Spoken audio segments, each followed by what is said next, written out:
can see the judges know live streaming is on. It's not on. It's on. It's on, okay. Yeah, and the courtroom is ready. So they just knock on the door because I don't think you guys are seated. I think we are. You are this time, okay. But just knock on the door so I know. No problem. Okay, so everything's ready? No, well, they're not here yet. Oh, are they? Okay. We'll just let us know. Thanks.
Okay. Yeah, that's fine. Yeah.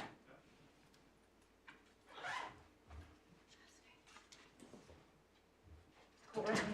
Yes.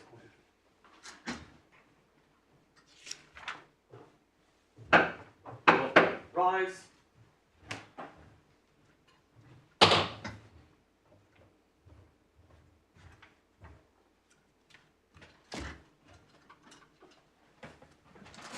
Appeal in the matter of Marcus Square Holdings and others, and Lancer Property Asset Management Limited and others. Yes. My Lord, I appear for the appellant, Mr. George McPherson.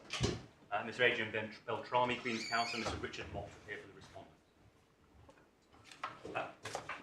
My Lord, this is an appeal from an order of Mr. Justice Roth on the 26th of June this year, made with his permission. As your Lordships will have seen, it raises some novel questions about the scope of the without prejudice rule and the exceptions to it. The application before the judge below was an application by the claimants to strike out allegations in the defence on the grounds that they made impermissible reference to without prejudice communications at a mediation.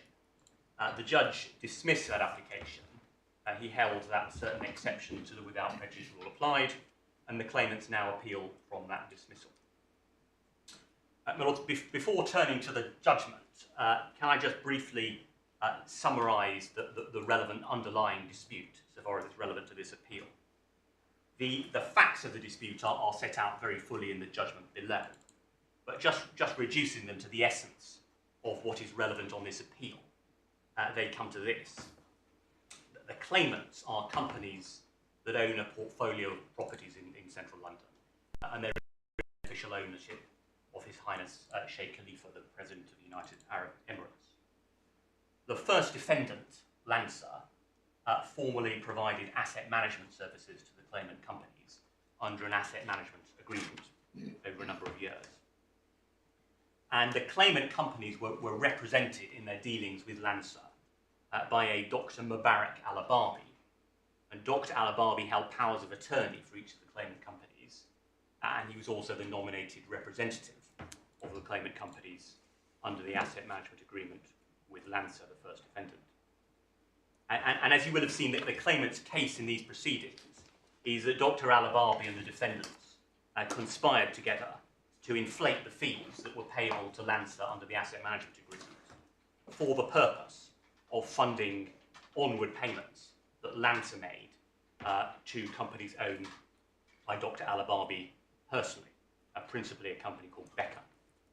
And that about £27 million or thereabouts in total flowed via Lancer to Dr. Al-Ababi's companies by that route in a period between 2005 and 2015.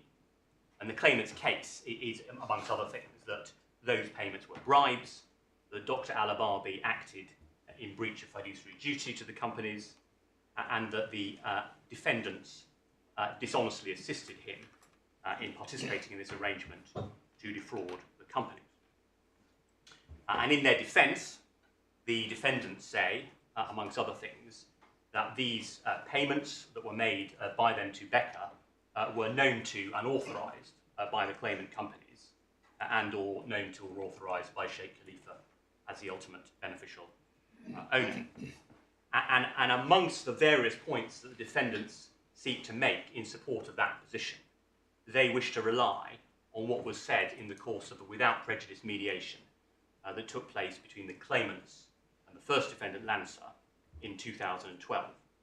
And specifically, the defendants wish to rely on the fact that in their written position paper for that mediation, Lancer made reference to the payments that it had made to Dr. Al-Ababi's company. And the defendants rely on the fact that those position papers, making those references, were seen at the time by the claimant's solicitors, Eversheds, as well as by Dr. Al-Ababi himself, who remained agent and controller of the company at the time. It's said by the respondents that there was also Sheikh Khalifa's personal lawyer present at the mediation. That's right. Yeah. That's right. So it is said that there were persons other than Dr. Al-Ababi there. Yes. I mean, you're not drawing any distinction, are you, between Eversheds and their clients for these purposes? I mean, Evershed's presence and their reading of the documents would be the same as if the client had been there, wouldn't it? Well, that in due course will be an issue in the proceedings. But for present purposes, can we assume that, because it would be Evershed's duty to read those papers, and it would be their duty to inform their clients of so startling a statement, wouldn't it? So we can assume, can't we, for present purposes, that the principals, the claimant companies, knew what was said in those position statements. Well, I think I would put it this way. For the purpose of this appeal, Your Lordship's going to assume that there is at least a case to that effect by the defendants.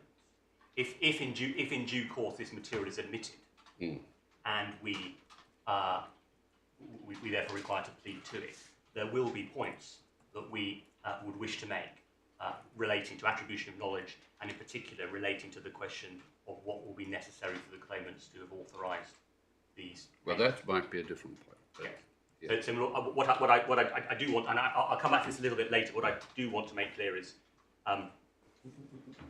whether or not this material is, if this material is admitted, there will be defences that we will want to run to. All right. And we're certainly not accepting that the effect of the admission of this evidence is to, would provide a defence to the case. That will be a matter to be argued in due course. But for the purpose of this appeal, I think Your Lordship can,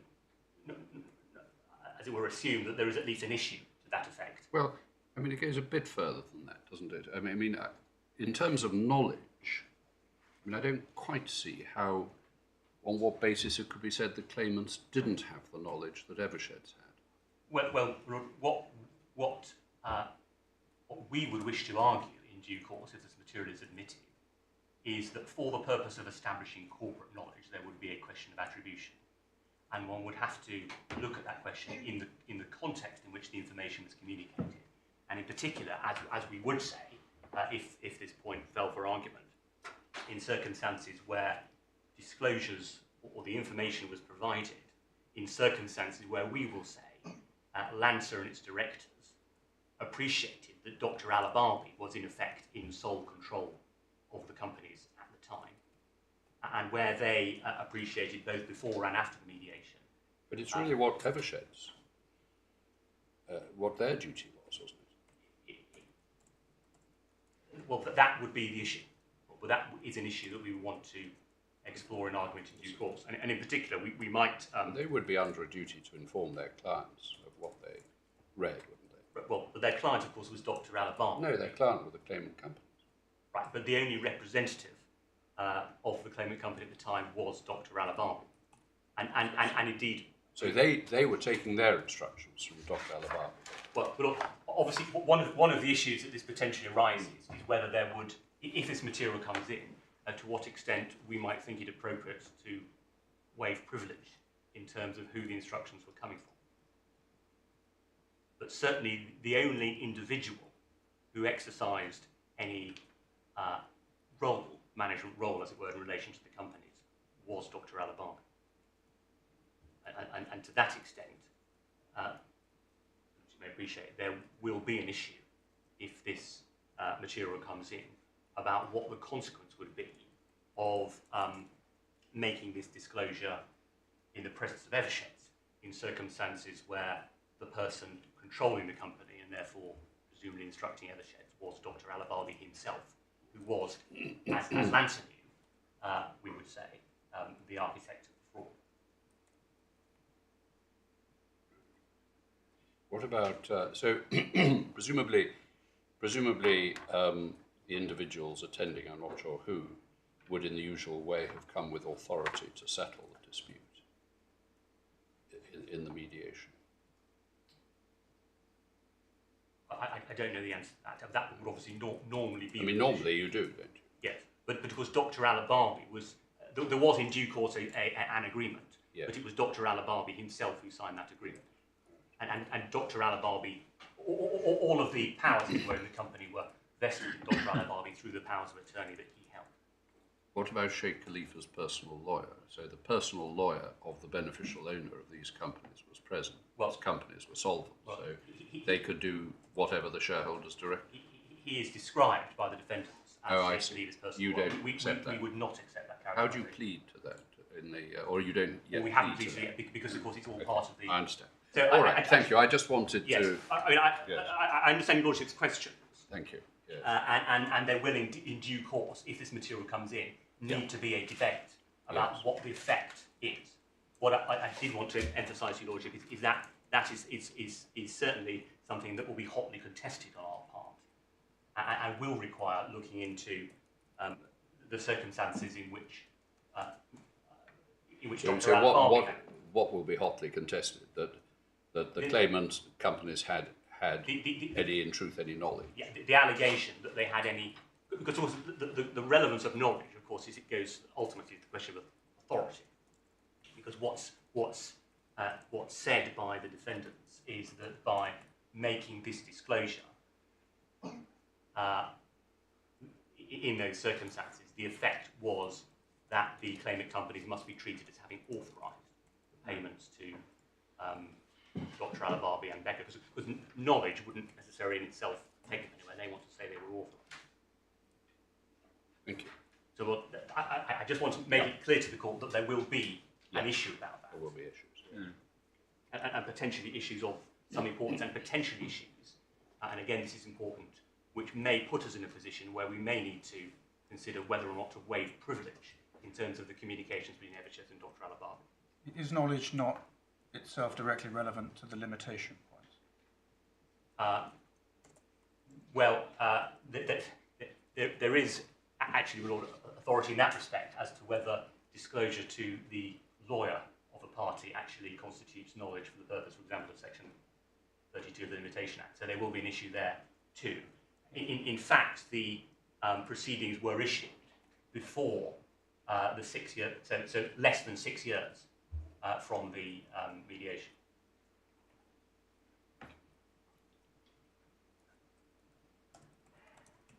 So I think it's right to say that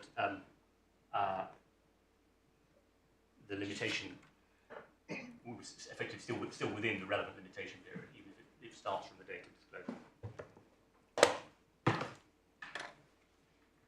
So well, I don't mean for a moment to suggest that this material wouldn't be relevant if the defendants wish to deploy it, but certainly it is not determinative of the dispute.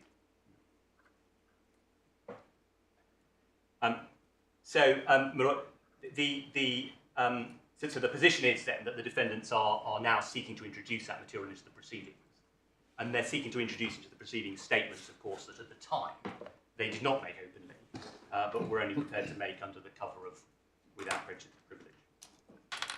Now, so far as the pleadings are concerned, can I just identify what the relevant passages are? They have the pleadings have been somewhat amended since they were before Mr. Justice Roth. but not, I think, in any way that's material to the questions on appeal. So the disputed references to the without prejudice material are to be found principally, and if your lordships have tab 8 of the supplemental bundle, are to be found principally on page 83 under the capital Roman 4.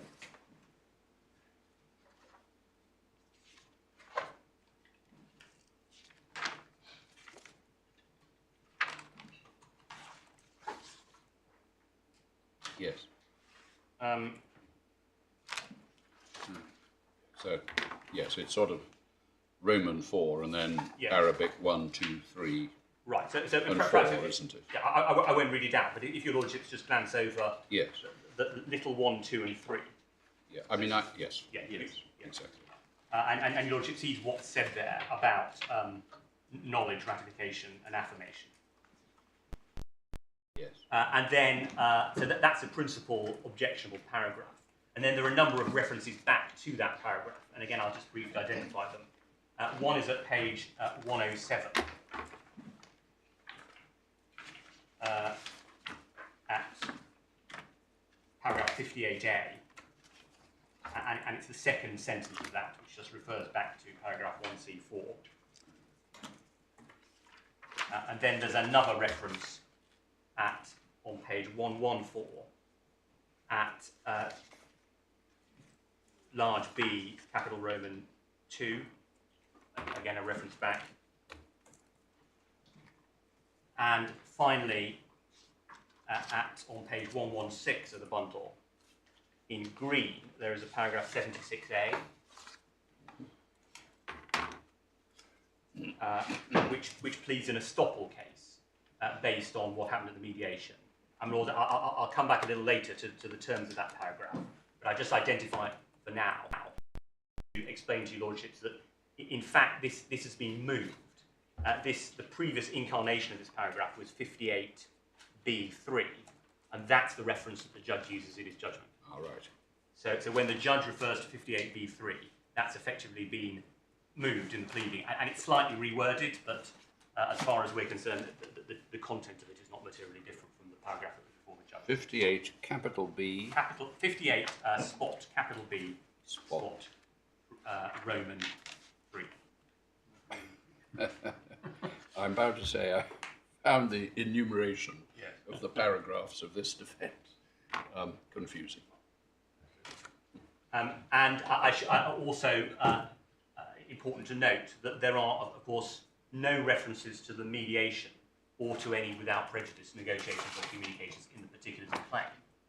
It is the defendants only referred to. But you do assert a lack of knowledge until 2017-16. So you put in issue the question of your knowledge. We have. There is a question arising out of that, which at some point I would be interested in the answer to, and I put it in general terms, because obviously I don't know the background. Yes. What is the position, so far as counsel's duties as a court is concerned, in pleading something that you didn't have knowledge of something until a date, when in fact there is in possession, and maybe to your own knowledge as counsel, material from a without prejudice meeting which shows that is not the case, and that knowledge had been acquired at an earlier well, stage? if I can answer that directly, I think I would accept that it wouldn't be proper. We wouldn't advance a case that was factually false, that was known to be factually false. Yes. But the issue that arises in relation to knowledge is an issue of corporate knowledge. And Lord, that places in issue the question of attribution. Lord, we were, perhaps I can just, since your lordship has raised it, can I just, because this question was also raised in a request for further information. Yes, indeed. And we were asked questions about knowledge, and you will find it in tab 4 of the supplementary bundle.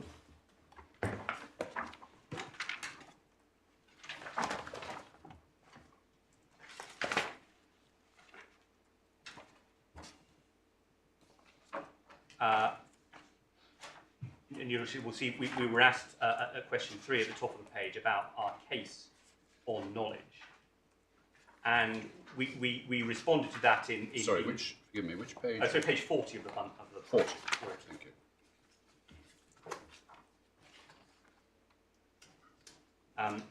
And we sought to answer that in what I hope is a very deliberate way, and conscious, of course, of exactly the point that Your Lordship. Yes, I'm sure you must have had it in mind. Yes, what we did is we dealt with the state of knowledge of various individuals. Your Lordship will see enumerated 1, 2, and 3, and then over the page at paragraph 40, page 41, we said as to the position of those other persons who acted as agents of the claimants.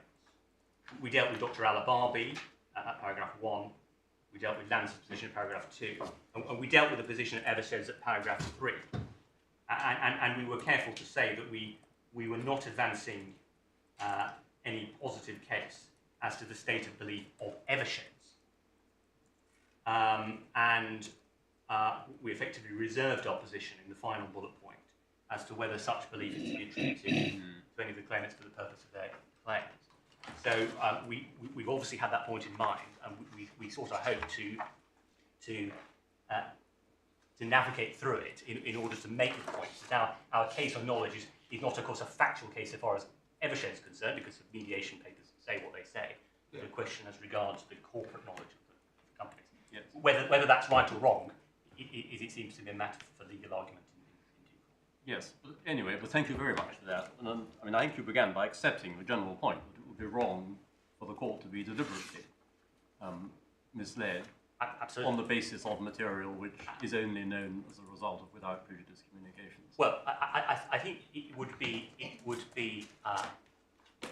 two different points there, if I may, because we'll come on a little bit later to what the case of Finken says about this. I think from the perspective of the lawyers in counsel, of course, it's one's duty not to advance a case you know to be false. You know to be false, yes.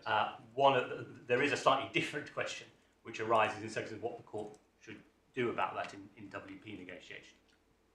And I'll deal with that when I come on to the Finken case a little bit later. But I hope that answers your Lordship's Yes, no, thank you very much. But I mean,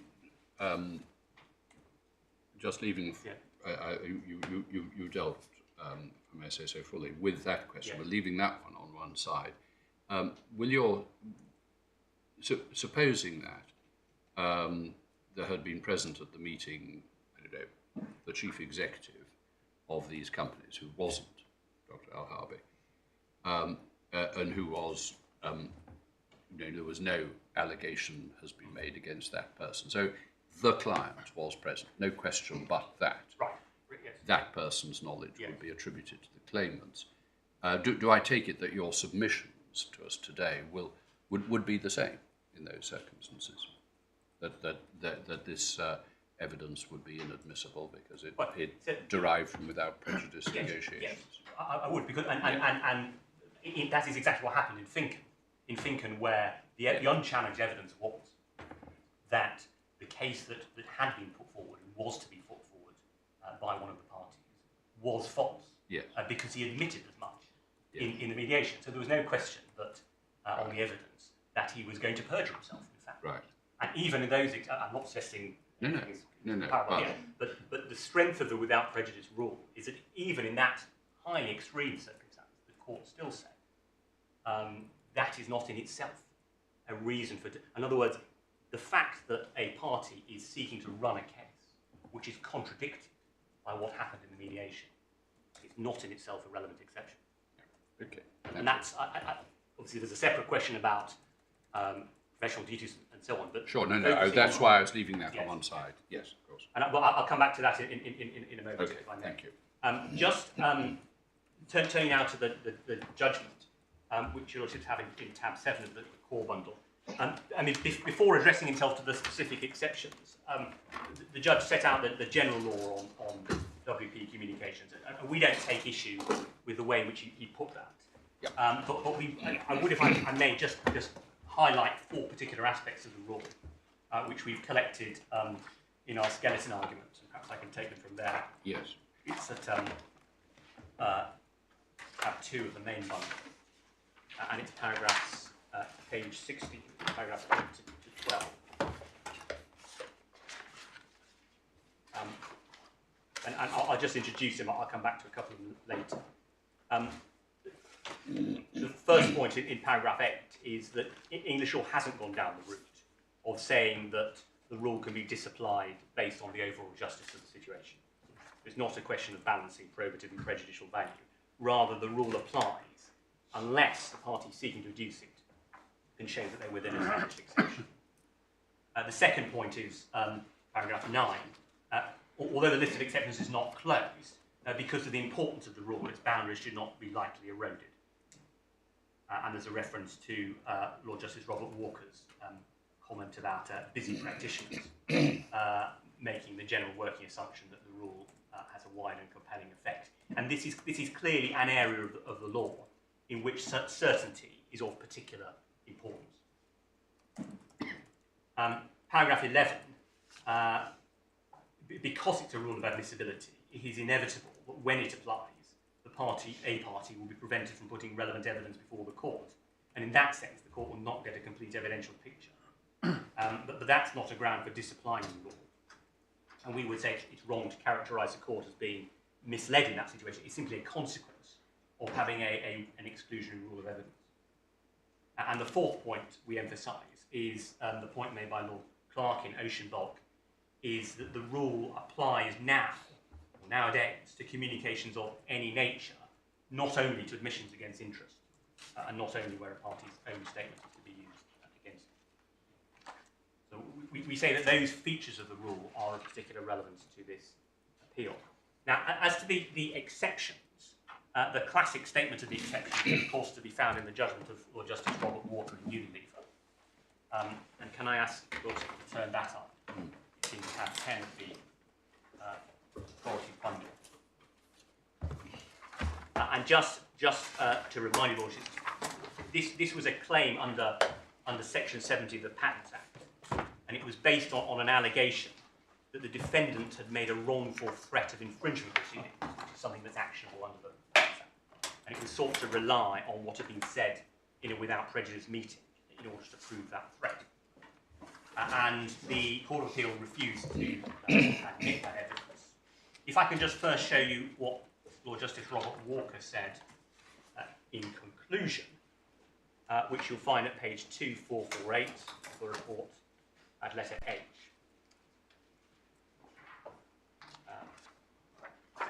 He said under the heading without prejudice conclusions, in those circumstances, I consider this court should, in determining this appeal, give effect to the principles stated in the modern cases.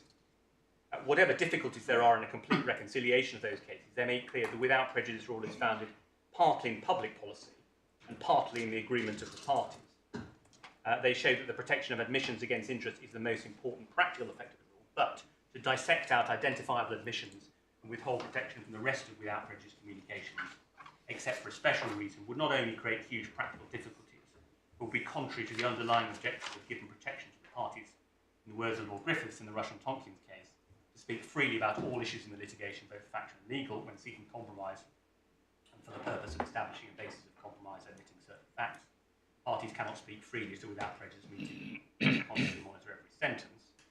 And then he says, Lord Griffiths noted at page 1300, and more recent decisions illustrate that even in situations to which the without prejudice rule undoubtedly applies, the veil imposed by public policy may have to be pulled aside, even so as to disclose admissions in cases where the protection afforded by the rule has been unequivocally abused. And then he dealt with the facts of the case before the court then, and if one just picks it up on the last sentence on the page, 5 lines up, he said the Frankfurt meeting was undoubtedly occasion covered by the normal rule, and the pleading of the threat or claim of right has not been shown to come with any recognised exception. The expansion of exceptions should not be encouraged when an important ingredient of Lord Ward's reform of civil justice is to encourage those who are in dispute to engage in frank discussion. Sorry, where are you reading that? Oh, I'm sorry, it's at the bottom of page 2449, the final sentence on the page. Yes, I see. So that was his conclusion, and as you know, the exceptions are set out slightly earlier in the judgment on page 2444, just underneath letter C,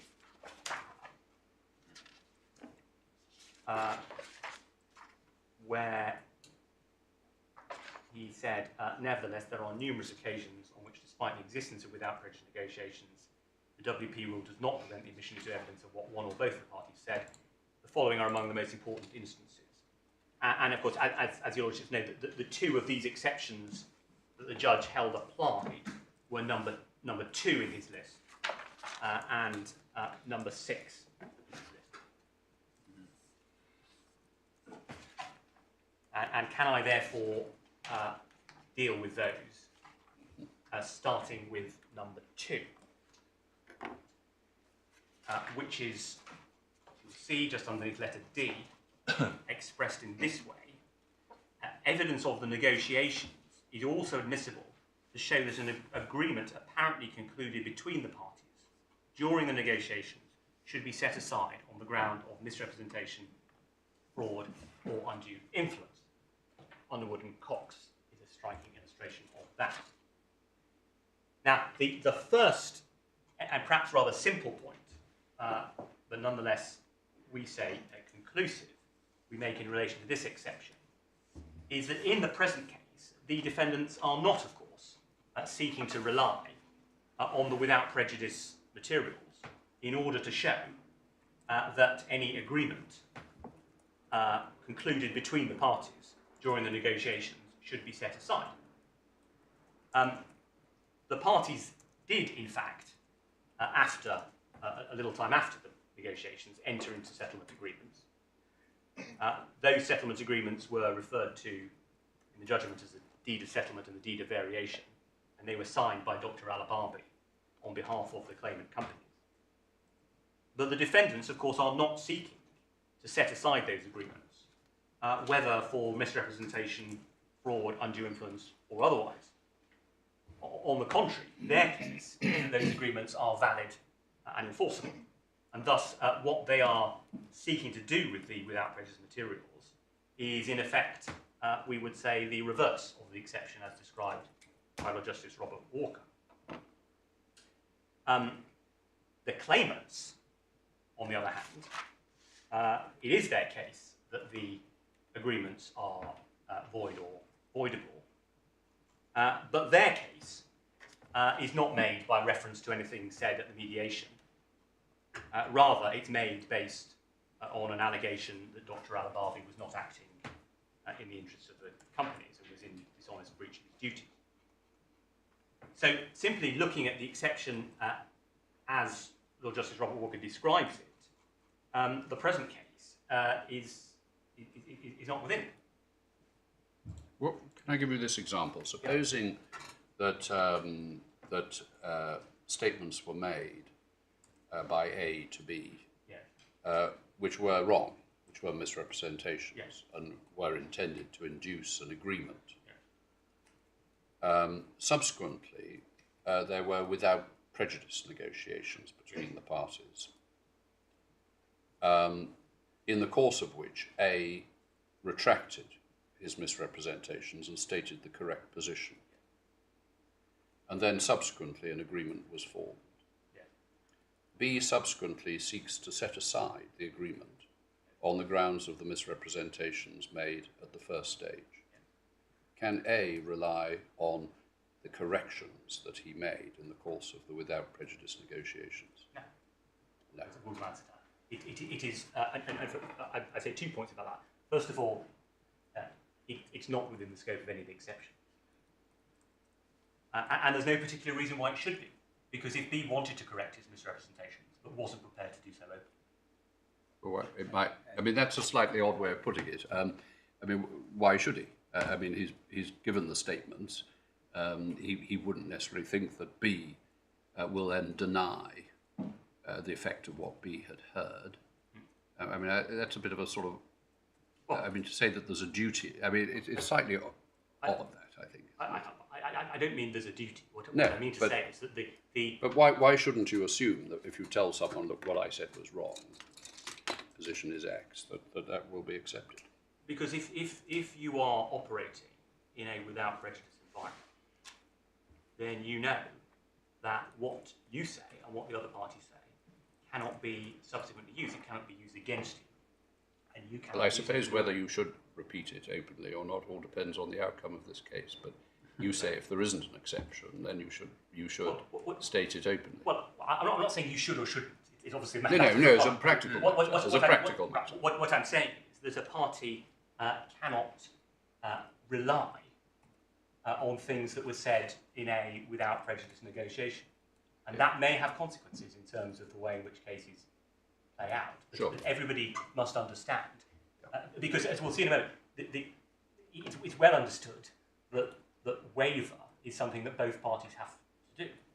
And if you want to say something on a without prejudice basis and then later reserve the right to rely on it, you can't do that unless, the classic example where you can do that is where you've... Yeah, I think the question I'm asking, I mean, I understand all that, but it's always subject to exceptions that the law imposes. Yes. So that's why I'm asking you the question. Should the law adopt your position that correction by A is not admissible, and you say the answer is that the law should not permit it? I say it does not come within the scope of any of these exceptions, and the law should not create a... So you shouldn't permit the sort of obverse of exception 2? No.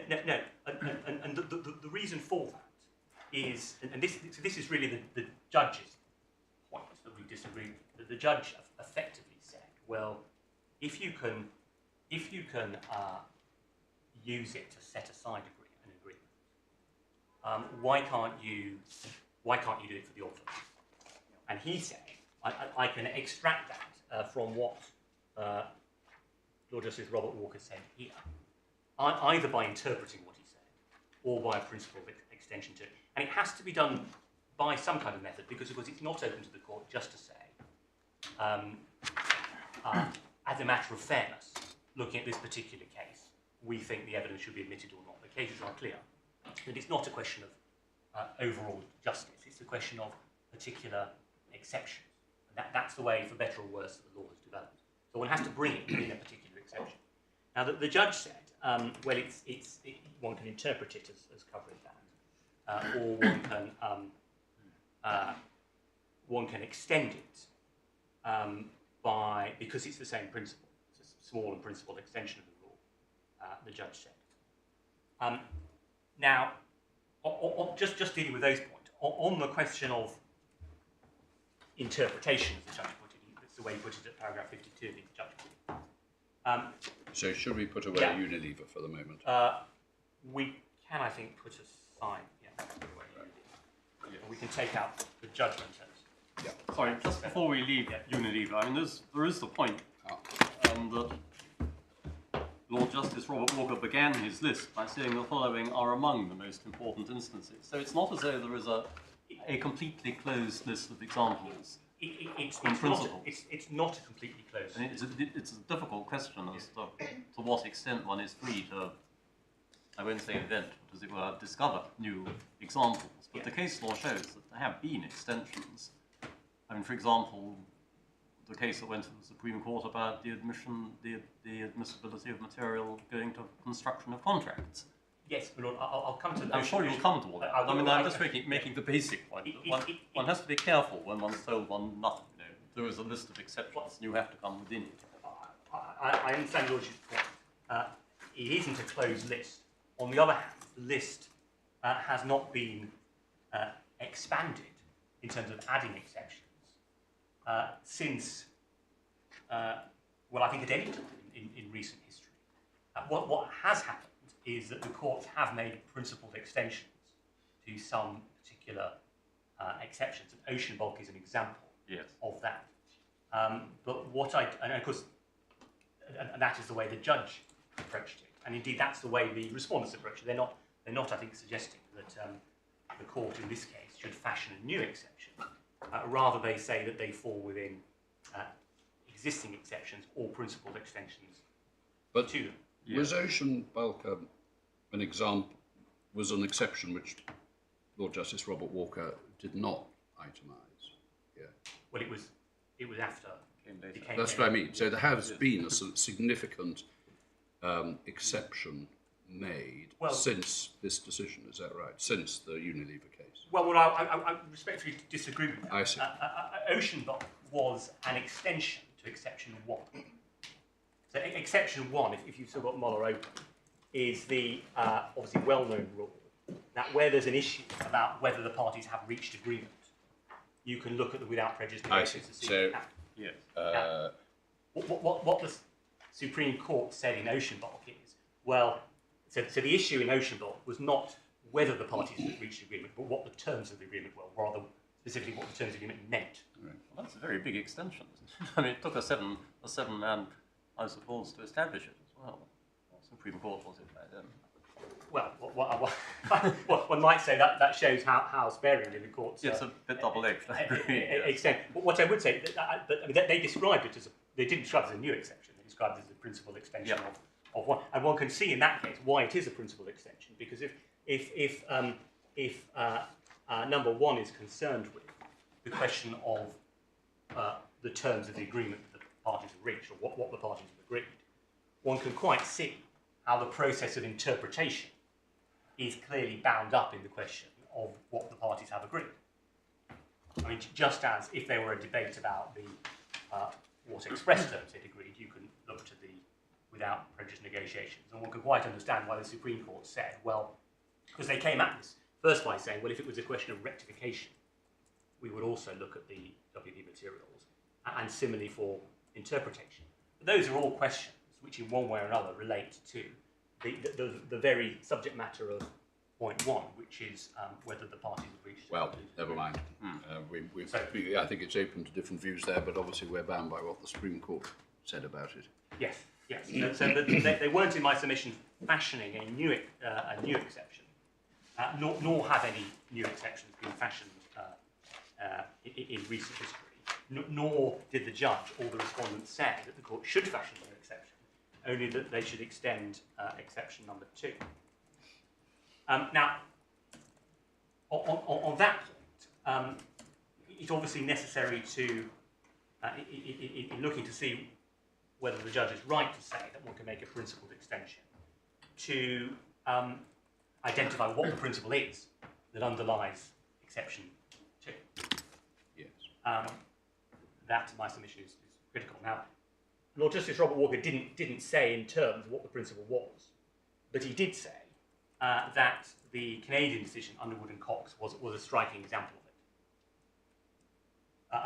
And that, in our submission, is an illuminating case for present purposes. Because indeed, it appears to be, as far as we can see, the only case in which the exception has ever been applied prior to present law. That case, which is a decision of the Court of Appeal in Ontario, is at tab 28 of the authorities bundle.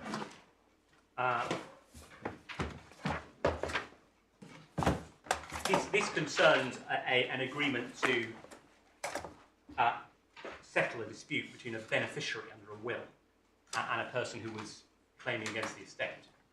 And having entered into the settlement, the beneficiary then sought to set it aside on the ground that her consent was obtained by fraud or misrepresentation or duress. And in particular, because of threats of blackmail that the claimant had made, or the plaintiff in that case had made. Essentially, the plaintiff had said, if you don't agree to this, then I'll disclose some embarrassing personal details about your life. So it was a fairly clear case of blackmail. If your Lordship turn to page 75 of the judgment,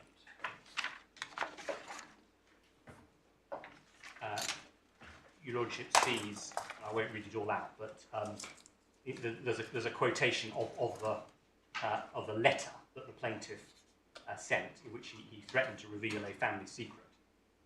And the judge records about 1.5 paragraphs up to the bottom that it was labelled without prejudice. And the judge said, about 10 lines up, the plaintiff has some knowledge of the niceties of law, such that he should not draw an instrument of which he gets the benefit, and he doubtless thought this would be a secret missive, not to be revealed or used against him in court. And he hoped, no doubt, it would work no less efficaciously in writing than if given by hint or word of mouth. But the authorities show this kind of letter containing threats not written for the purpose of a bona fide offer of compromise is not within the category of privileged documents. He says, on grounds of public policy, letters written without prejudice to induce a settlement of litigation are not to be used against the party sending them, but when the letter embodies threats if the offer not be accepted, it's in the interest of justice that the tactics should be exposed and no privilege protected. And then also in this case, the other relevant passage is at the bottom of page 81 in the judgment of Mr. Justice Middleton. What's this? Can I just see?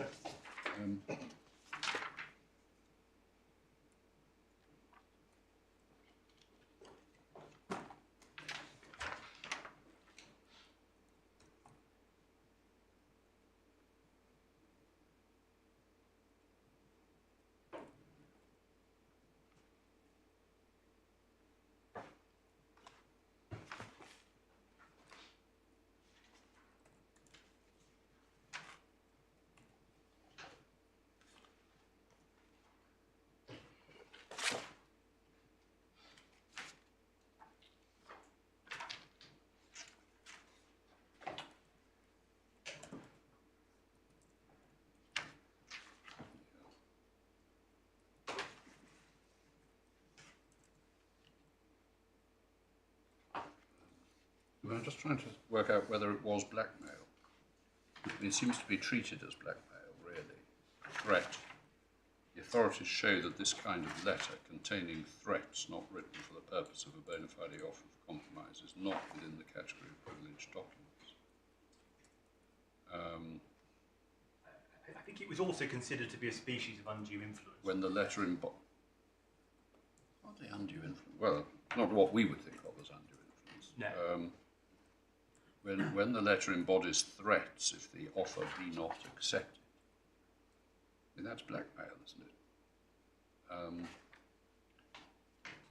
I mean, no one would be any doubt that in English law, without prejudice would not provide protection to such a threat. Anyway, there we are. I'm just trying to see, in a sense, why the judgment didn't end there. But anyway, let's see what else is said. Well, the other point that's before I get to what I say is the principle to be extracted from it. The other relevant passage is in the judgment of Justice Middleton, bottom page 81.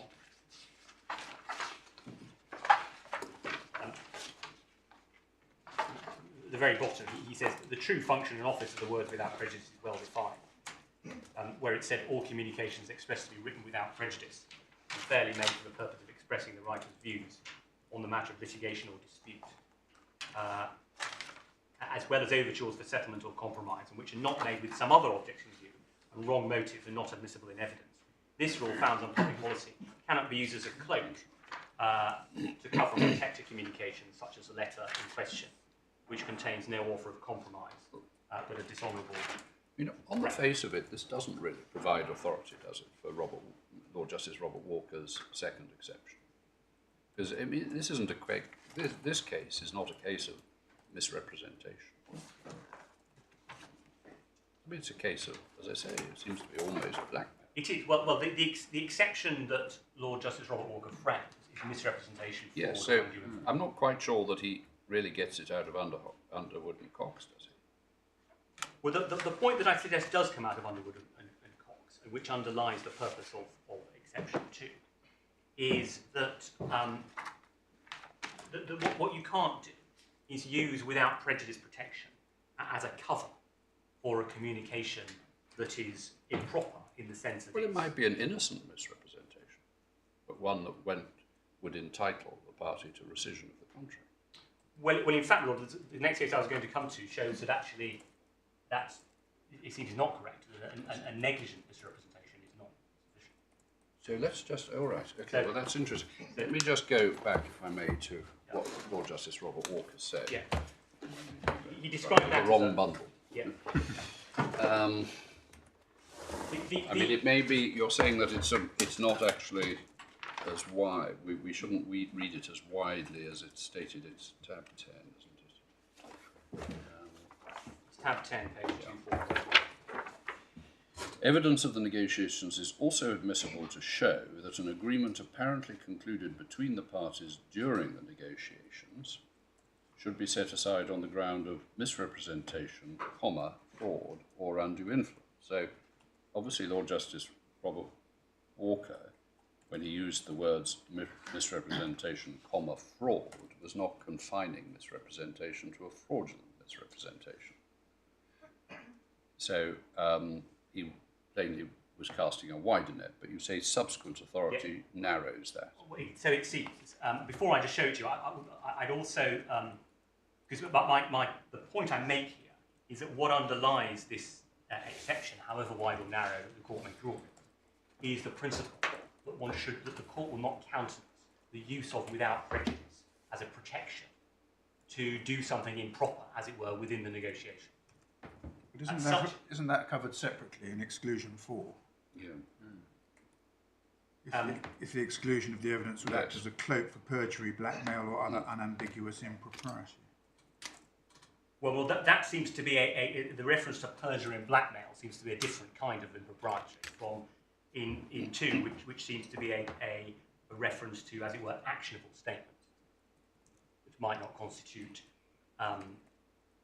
something in the same category of perjury or blackmail, but would be actionable if made open, and therefore, in my submission, is seen as an abuse of the without prejudice protection to make a misrepresentation, commit a fraud, or commit an act of undue influence, and then say the court can't look at it because you did that in the context of without prejudice negotiation. And the point I was going to make is that the court, in this respect, does draw a distinction between situations where, on the one hand, the party uses the occasion of the without prejudice negotiations to do something objectionable, if I can use a general term, such as a misrepresentation, fraud, undue influence, and a situation where there's nothing wrong with what was done at the mediation or negotiation, but subsequently it sought to say that the case that's being advanced is contradicted by what happened at the mediation.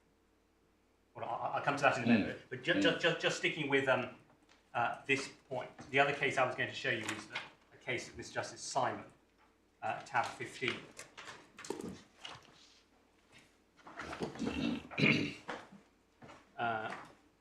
Called Jeffrey v. Kverner.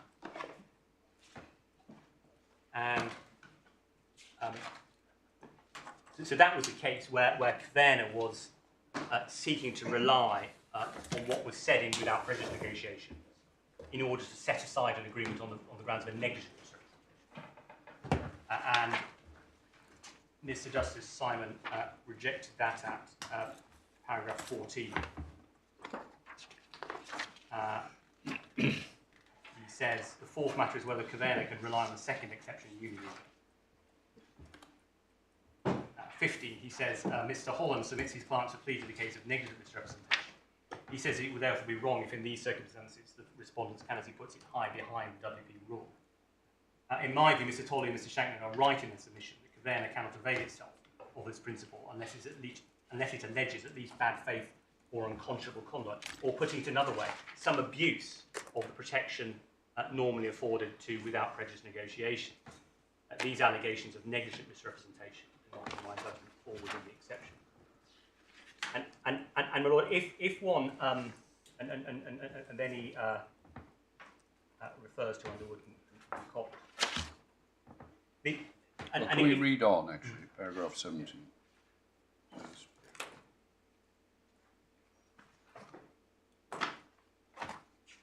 What does he mean by the... It says, support for the proposition advanced by Mr. Tolley and Mr. Shanklin comes from, first, the references to the generality of the rule to which I've referred. Is that with the protection of without prejudice? Yes. Second, the facts of Underwood, clear and egregious impropriety, yes. I agree with that. Third, the reference to unambiguous impropriety in subparagraph 4, the one my lord referred to. Yes. And fourthly and finally, the more general references to the veil of protection having to be pulled aside where the rule has been unequivocal. It doesn't seem to be addressing what Lord Justice Robert Walker says in the second exception, does it? Well, what I would suggest we can take from that case, and indeed from Lord Justice Robert Walker's own references elsewhere in the judgment that I showed you, to the pulling aside of the curtain in the case of an abuse. I mean, that was what lay behind his exceptions. When we looked at his conclusory remarks, he said that the without prejudice rule may have to be relaxed in circumstances where there... But, I mean, looking at it, it would be an astonishing situation, wouldn't it? If you go into a mediation, you have negotiations, you end the mediation with an agreement which has been procured by a misrepresentation, and yet the agreement can't be set aside because the misrepresentation was made in the course of those without prejudice negotiations. That would be wouldn't that be an odd situation? Well, I'm not... It's as it were not part of the burden of my appeal to say... Well, you seem to be taking... I'm putting to you, really in opposition to what Mr. Justice Simon said, held, that there are good reasons in principle why a misrepresentation evidence of it should be admissible, to set aside the very agreement made, let us suppose, during the mediation. But, my lord, I think what I would say in response to that is to underestimate the strength of the policy of the without prejudice rule. I mean, they are not adducing misrepresentation for the purposes of the litigation that was sought to be settled. I mean, it goes to the very heart of what the mediation is all about. It's there in order to arrive at an agreement. Well, that's obviously not this case. I'm trying to to analyse your submissions on exception 2, and well, which of these support? I mean, do you support the supports that Mr. Justice Simon lays out in paragraph 17? What I would take from this case is really that the principle that lies behind exception 2 is that the without prejudice protection should not be abused by a party doing something in the mediation, such as making a misrepresentation, such as committing an act of fraud, such as committing an act of undue influence, under the cloak of without prejudice protection, and then saying that the court... Oh, sorry. So are you saying that Mr. Justice Simon's decision is wrong? No, I'm not... You said that it would be... You shouldn't be able to hide behind the cloak, not to give evidence of a misrepresentation. What Mr. Justice Simon has found is that a negligent representation... I know, but why? Because he did not regard it as a sufficient abuse, because it was negligent rather than deliberate. In other words, he seems to have... All right, okay, well, you say that's the correct reasoning. So that exception 2 applies only to a fraudulent misrepresentation. I would say that, but yes. if I may just cautious, yeah. my appeal is not dependent on that. No, well, but we have to Yes. Obviously, this is one of the building blocks. I'm not saying it's an essential building block. Where I, as it were, do draw a firm line, Yeah. I can put it this way, because it's of significance in this case, Yes. is that there has to be something improper about what was done at the mediation, in the negotiation. And negligence isn't improper. Negligence, but for whether negligence... I mean, it wouldn't normally be thought of as improper, would it? Whether negligence is or isn't sufficiently improper, Mr. Justice Simon said it wasn't.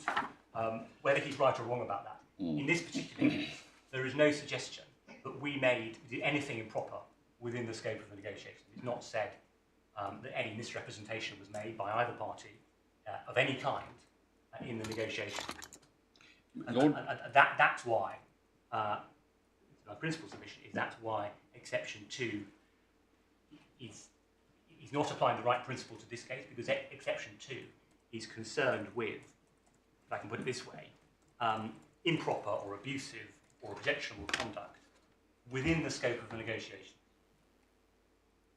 And unless it is said that the relevant party did something improper within the negotiations. Improper, abusive, or what was it? Did you have a third adjective? I can't remember. Objectionable. Or objectionable. And that is a principle that underlies point 2. And of course, in a particular case, before Mr. Justice Simon, that it might well be necessary to have a debate about whether a negligent misrepresentation is one or other side of that line. But for the purposes of this case, the use that the defendants seek to make of the material is not to show that we made a misrepresentation, committed a fraud, committed an act of injustice of any kind. But can I just ask you this?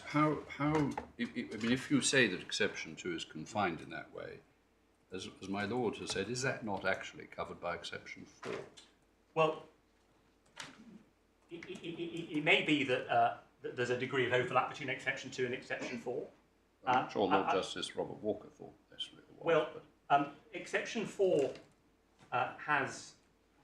seems to have been applied in a case of a different kind of impropriety, blackmailing and perjury.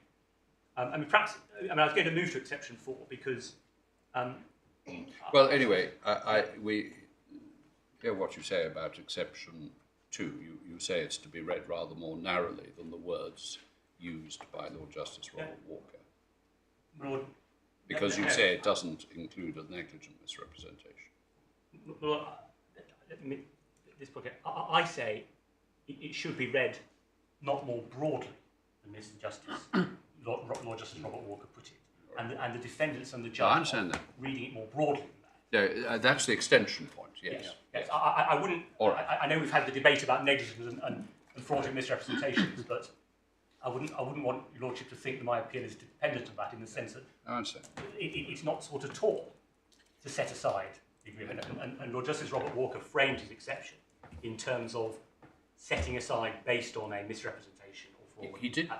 Can I just, there's a small point on the language he uses. He talks about an agreement concluded during the negotiations. It's not limited, is it, to an agreement actually concluded in the negotiations? I mean, you might have negotiations, as indeed often happens, which the next day result in an agreement. Yeah, I mean, there would, I suppose, be room for argument as to how much connection there had to be between the agreement and the negotiations. But again, I emphasise the point that in this case, however one reads the exercise he's describing, that is not what the defendants are seeking to do here. They are not seeking to set aside the settlement agreement. I think it is helpful just to look at the exception 4 cases, because, as I say, what the defendants are seeking to do here, as indeed the judge said, is they're not seeking to set anything aside. What they are seeking to say is they want to rely on what was said in the mediation in order to rebut the case that the claimants are now making. Well, you're seeking, as I understand, you are seeking to set aside an agreement that was made, I think it'd be fair to say, in consequence of the mediation. Yes. That's what we're trying to do, but we are not trying to do it by reference to anything done at the mediation. The defendants are not... I mean, that was hence my example of the misrepresentation. Yes. So we are seeking to set it aside based on quite different points, based on not being in the company's interest and breach of fiduciary duty and so on. The defendants have a different point. What they are trying to do is effectively to say that, or their complaint is, what we are now doing in advancing these proceedings is objectionable, they say, because rather than saying what we did in the mediation was objectionable. In other words, they are saying, well, what happened in the mediation contradicts, they would say, the case that's being run now. And in my submission, that kind of complaint does engage a different principle. And it raises the question as to what extent the court can look at, without prejudice material, where it is said to contradict the case subsequently being run. And that's not a novel principle. That is also a principle that has been much discussed in the cases, but it's being discussed not in the context of exception 2, but in the context of exception 4. And that's the linkage between exception 2 and exception 4. And that is where the SIB and Finken case comes in, which is in tab 13 of the authorities bundle.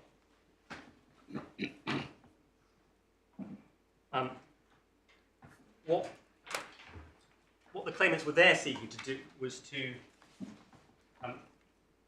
set aside a settlement agreement on the grounds that the defendant had fraudulently misrepresented his assets prior to the settlement in an affidavit of means. And what SIB, Savings Investment Bank, was seeking to do was to rely on a statement that the Mr. Finken had made in a without prejudice meeting, which SIB said showed that not only that he had perjured himself in previous evidence, but that if he pursued his defence at trial, it would be a dishonest offence. So it's a very, one might think this is a very clear example of a case where a party was not seeking to say that Mr. Finken had told a lie or made a misrepresentation in the mediation, rather that he'd spoken the truth in the mediation, but what he was seeking to do in pursuing his case was improper. And the court looked at that under exception 4, and they held that without prejudice protection nonetheless applied. And your lordship sees the reasoning at paragraph 57 on page 684 of Lord Justice Rick's judgment.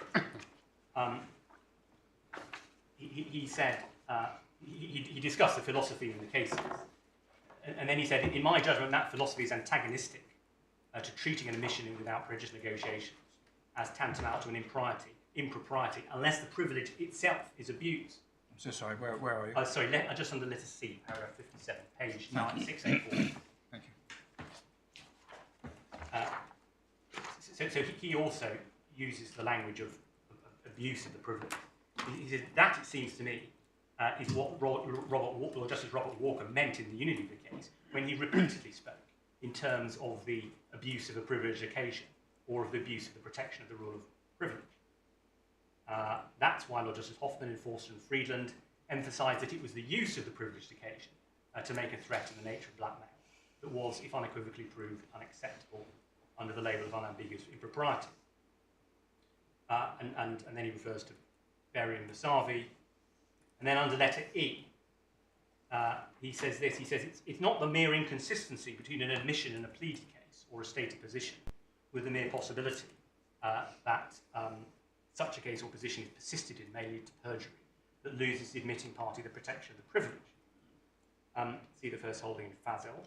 It's the fact that the privilege is itself abused that does so. It's not an abuse of the privilege to tell the truth, even when the truth is contrary to one case. That, after all, is what the without prejudice rule is all about, to encourage parties to speak freely to one another in aid of reaching a settlement. And the public interest in that rule is very great and not to be sacrificed, save in truly exceptional and needy circumstances. Now, this was obviously a case specifically about or which concerned an admission, but as we've seen in the authorities, WP protection is not limited to admissions. And then he also, it's perhaps just worth emphasising what an extreme case this was, because if one goes to the bottom of page 685, just under letter H, Lord Justice Rick says this, paragraph 62, it is of course distasteful for this or any court to avert its eyes from an admission which, subject to any point about value, appears to incriminate Mr. Finken in lying in a sworn document. However, in the tension between the two powerful public interests, it seems to me that in favour of the protection of the privilege of without prejudice discussions holds sway, unless the privilege is itself abused on the occasion of its exercise. And in my submission, that does, if one reads the cases we've looked at together and compares them, we do see that the cases essentially draw a distinction between two types of situation. A situation where a party abuses the occasion of the negotiations, whether that's to commit an act of blackmail or to make a misrepresentation or whatever it may be. And the abuse of the occasion justifies an exception to the rule. And then there's another kind of situation, which is a situation which we say is the present case, or close to the present case, where it is said that a party is advancing a case which is inconsistent with the position taken in WP negotiations. And we say that's the analogous to the SIB position. And that kind of situation, and whatever one might think about it, that does not justify an exception to the rule.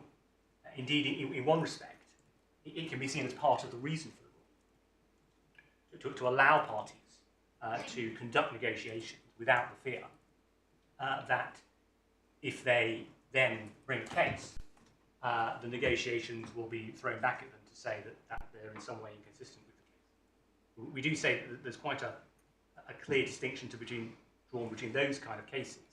And exception 2 is addressed at the former kind of case. And what we really have in this situation, in the present case, is the defendant saying, or wanting to use the negotiations in order to contradict our pleaded case, for what that's worth. And that is not permitted, because that's the finding in Finkel.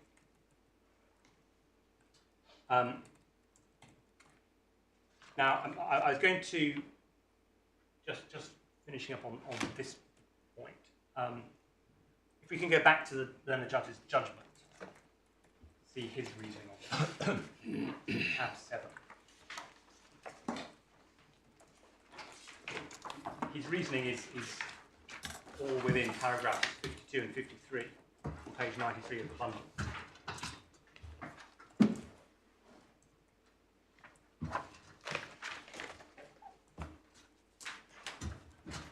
So, he said, in the second sentence of paragraph 52, he says, if Lancer had misled the claimants by misrepresentation in the mediation, then the claimants could rely on that. It seems to me contrary to principle to hold that where Lancer was truthful in the mediation, their statement cannot be admitted to rebut a case that the claimants were deceived by Lancer as to the true state of affairs. But with respect to the learned judge, those are really... this is in paragraph... paragraph 52, 52. Beginning at the end of line 4. The end of... Line 4. He says, it seems to me contrary to principle to hold that where Lancer was truthful, their statement cannot be admitted to rebut a case that the claimants were deceived as to the true state of affairs. But we would say, with respect to the learned judge, that those are actually two different kinds of complaint, which the cases show that the courts deal with in different ways. The first is a complaint about what happened in the mediation, which is potentially falls under section 2 if a misrepresentation is made, if it's treated as an abuse. But the suggestion that that Lancer wished to rebut a case that the claimants are now making by reference to the mediation raises a different principle, and it's a principle that falls outside the scope of exception 2. So, there are two different types of complaints, sorry. Yeah. What's the first? So the first type of complaint is where it's said that the party has done something in the mediation, Yes. which is an abuse of the privilege, specifically, or for example, the making of a misrepresentation in the mediation. That's the kind of case which exception 2 is concerned with, and which stems from, we say, the way in which the court approached it in the Canadian case. Okay. Exception 2 and exception 4. I think when you previously gave us your dichotomy, it was situation 1 where there's an abuse of the occasion of without privilege, which you described as within the scope of exception 4, and then by contradistinction, where it said that a party is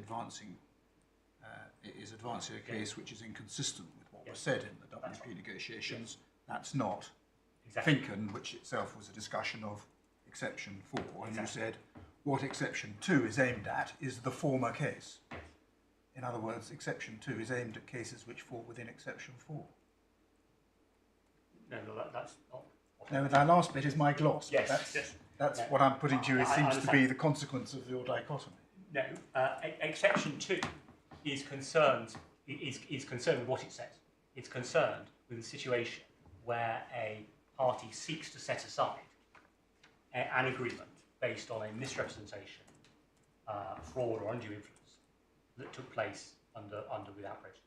And that is the extent of that's what exception 2 says, and that is the extent of it. If one is looking for what principle underlies that, it is part of or an aspect of the principle, or the general principle that Justice Robert Walker referred to, that one should not abuse the occasion of a without prejudice. So exception 2 is an aspect Yes. of the general principle. And exception 4 is another aspect. General principle are that a party must not abuse The occasion of without prejudice negotiation.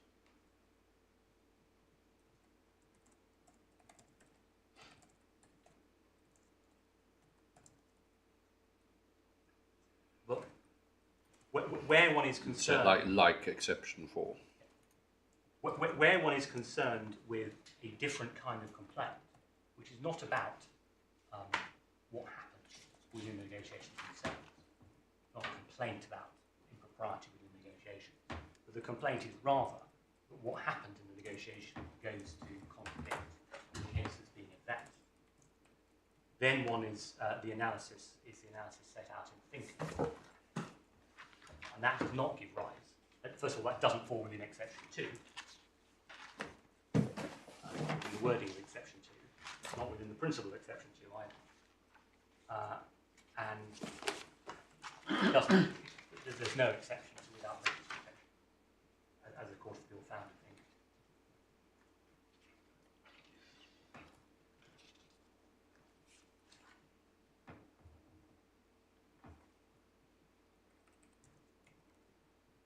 Yes.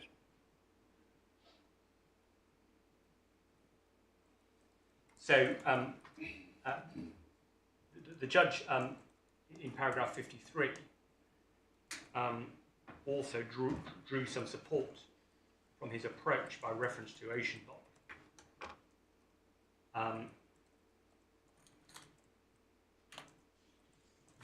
But in our submission, in fact, Oceanbolt provides something of a contrast to the present case rather than an analogy with it, because Oceanbolt was obviously concerned with exception 1, and as I've already mentioned, given that exception 1 is concerned with the question of what the parties have agreed, one can see why the Supreme Court thought it was a principled extension of that to allow resort to without prejudice negotiations in order, in effect, to interpret the terms of what they'd agreed as part of the exercise of determining what had been agreed.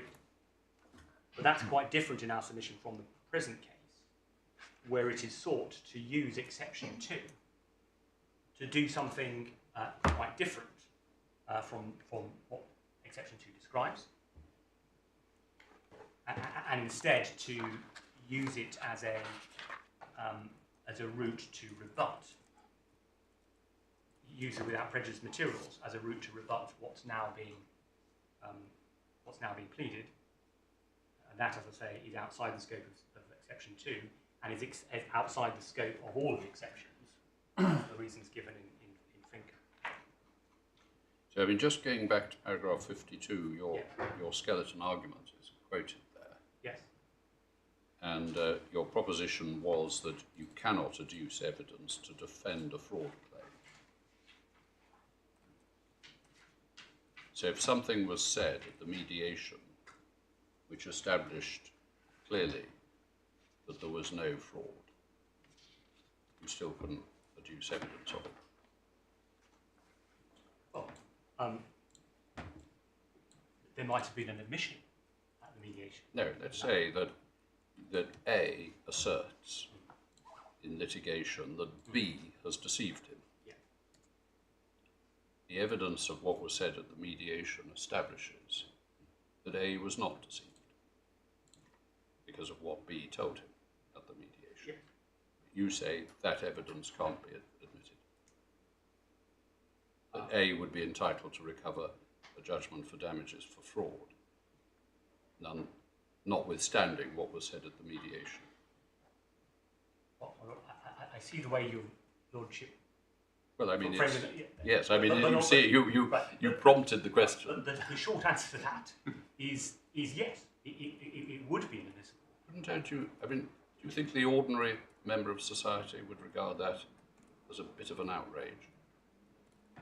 Rod, it is, in my submission, no different from the situation that the court had in Finken, where there was unchallenged evidence. Well, no, because what happens here is that by virtue of the court excluding evidence, a judgment for damages for fraud is entered when in fact it shouldn't be. So the claimant obtains by the court's suppression of evidence, a judgment to which he's not entitled, not otherwise entitled. If one goes back to the sort of first principle, the exclusion of evidence under a rule that sets admissibility will always result in relevant evidence not being before the court, and therefore, in principle, can result in the court giving a judgment which it otherwise wouldn't have given. Now, the without prejudice rule could have developed in such a way as to say the court. But what this is doing is preventing the claimant advancing a false case. It's not building on admissions made by anyone. It's the claimant who is advancing a case that it knows to be false. It's being careful not to tell its lawyers when they've pleaded the case. But which it knows to be false, and the court says, well, we're bound by the without prejudice rule to exclude this evidence, and we're therefore bound to give judgment. It's not the claimant relying on an admission made by the defendant. It seems a pretty stark result, doesn't it? Well, first of all, of course, I'm not suggesting that that's this case. Well, but the defendants may say it is. obviously, we disagree with Of that. course, it is an inevitable consequence that if the court protects. It is that's my question. Yes. You're quite right. It is an inevitable consequence. The question is, should it be? Well, what I would say is on the current state of the authority. That is the. But can you show me a case where that has been held to be the case? Finken, it goes the other way. But is there a case where a claimant has obtained a judgment to which he's clearly, or it is clearly not entitled, by dint of the operation of this rule? Well, I'm not. I can't. I'm not sure. There isn't. I mean, I don't know. I mean, there may be. But what I would say, in a sense, with respect, I'm not sure the distinction between the claimant's position and the defendant's position is necessarily a relevant one here, because one could equally put it the other way around. That in the Finken case, I mean, it so happened in Finken that he was the defendant, that the consequence of the non-admission of his evidence, I don't know what happened in the end of the case, but might well have been that the claimants ended up being bound to a settlement agreement, which in fact they had perfectly good grounds to set aside. I mean, it was their position that, and I don't think there was any evidence of the contrary from Mr. Finken, it was their position that the settlement agreement they'd entered into was that they were entitled to have it set aside because Mr. Finken had given a false statement. Well, they'd be entitled under exception 2 to set it aside. Well, no, and that illustrates the point, if you like, because they were not relying on a misrepresentation that he'd made in the negotiations. What they were relying on is a misrepresentation he'd made outside the negotiations, but which he'd admitted in the negotiation, or not. He said things within the negotiations which proved the falsity. Yes, but sorry. So we're not talking about an agreement made at the. Yes, or right. Yeah. Okay. So yeah. So I mean, the short answer is yes. It's inadmissible, and that's just one of those things, really. Well, I do appreciate, and you Lordship said, what would ordinary people think? Yes. And of course, one can appreciate the unattractiveness of that in principle. But what the cases say is that has to be weighed against the policy. Well, that's the point, isn't it? Is that, I mean, if the result is one that would outrage public opinion, is that a result that should follow? Just because, well, that's what the policy behind the without prejudice rule requires. That would require the court, in my submission, to fashion a new exception. Oh, maybe. Well, would it not perhaps come within exception 4, which is dealing with cases in which the exclusion of the evidence would act as a cloak for unambiguous impropriety? If in the situation we're discussing, it would be a breach of the professional duties of the lawyers to advance a claim on that basis, because it would be positively misleading the court, whether one puts it in those terms or whether it would outrage the public in general. There would be unambiguous impropriety in advancing the claim, using the excluded evidence as a cloak in order to advance a claim which was knowingly false. Well, I would agree with that respectfully to this extent, that it is that exception which potentially allows I think, the most egregious cases to be dealt with. And in the discussion of the cases in Finkham, the court went through a number of cases where under exception 4, protection had been lifted. For example, where there was what Lord Justice Ricks referred to as a blackmailing threat of perjury. In other words, where a party says, well, I know this case is false, but I'm going to pursue it anyway if you don't settle with me. So there is a possibility in the most egregious cases, as I think the Lordship is indicating, to bring things within exception 4. Well, that's why I'm wondering whether the answer to my Lord's conundrum is that actually you wouldn't be able to maintain the without privilege, but that doesn't tell us much about the scope of exception 2, because it's exception 4 that would catch. I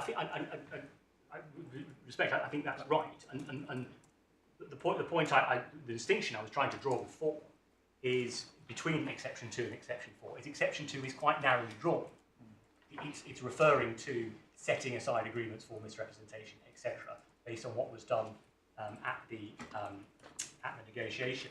Exception 4 exists as, and maybe this is the answer to your Lordship's question before about what the only thing, sorry to interrupt, the only thing about point 4, though, as it's expressed, is that one party may be allowed to give evidence of what the other said or wrote in without prejudice negotiations if the exclusion of the evidence would act as a cloak for perjury, blackmail, or but that's not the example we're discussing.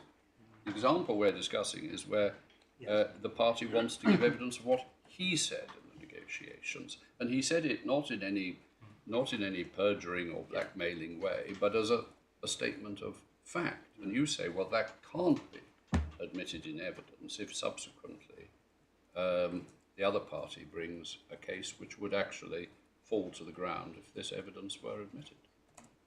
So I just wonder, actually, whether, as expressed at any rate, exception 4 covers the case. It may be that in an appropriate case, and this is not that case, that one might need to investigate a principled extension to exception 4. Well, would that be, supposing, just going back to your skeleton arguments quoted by the judge, what about that example?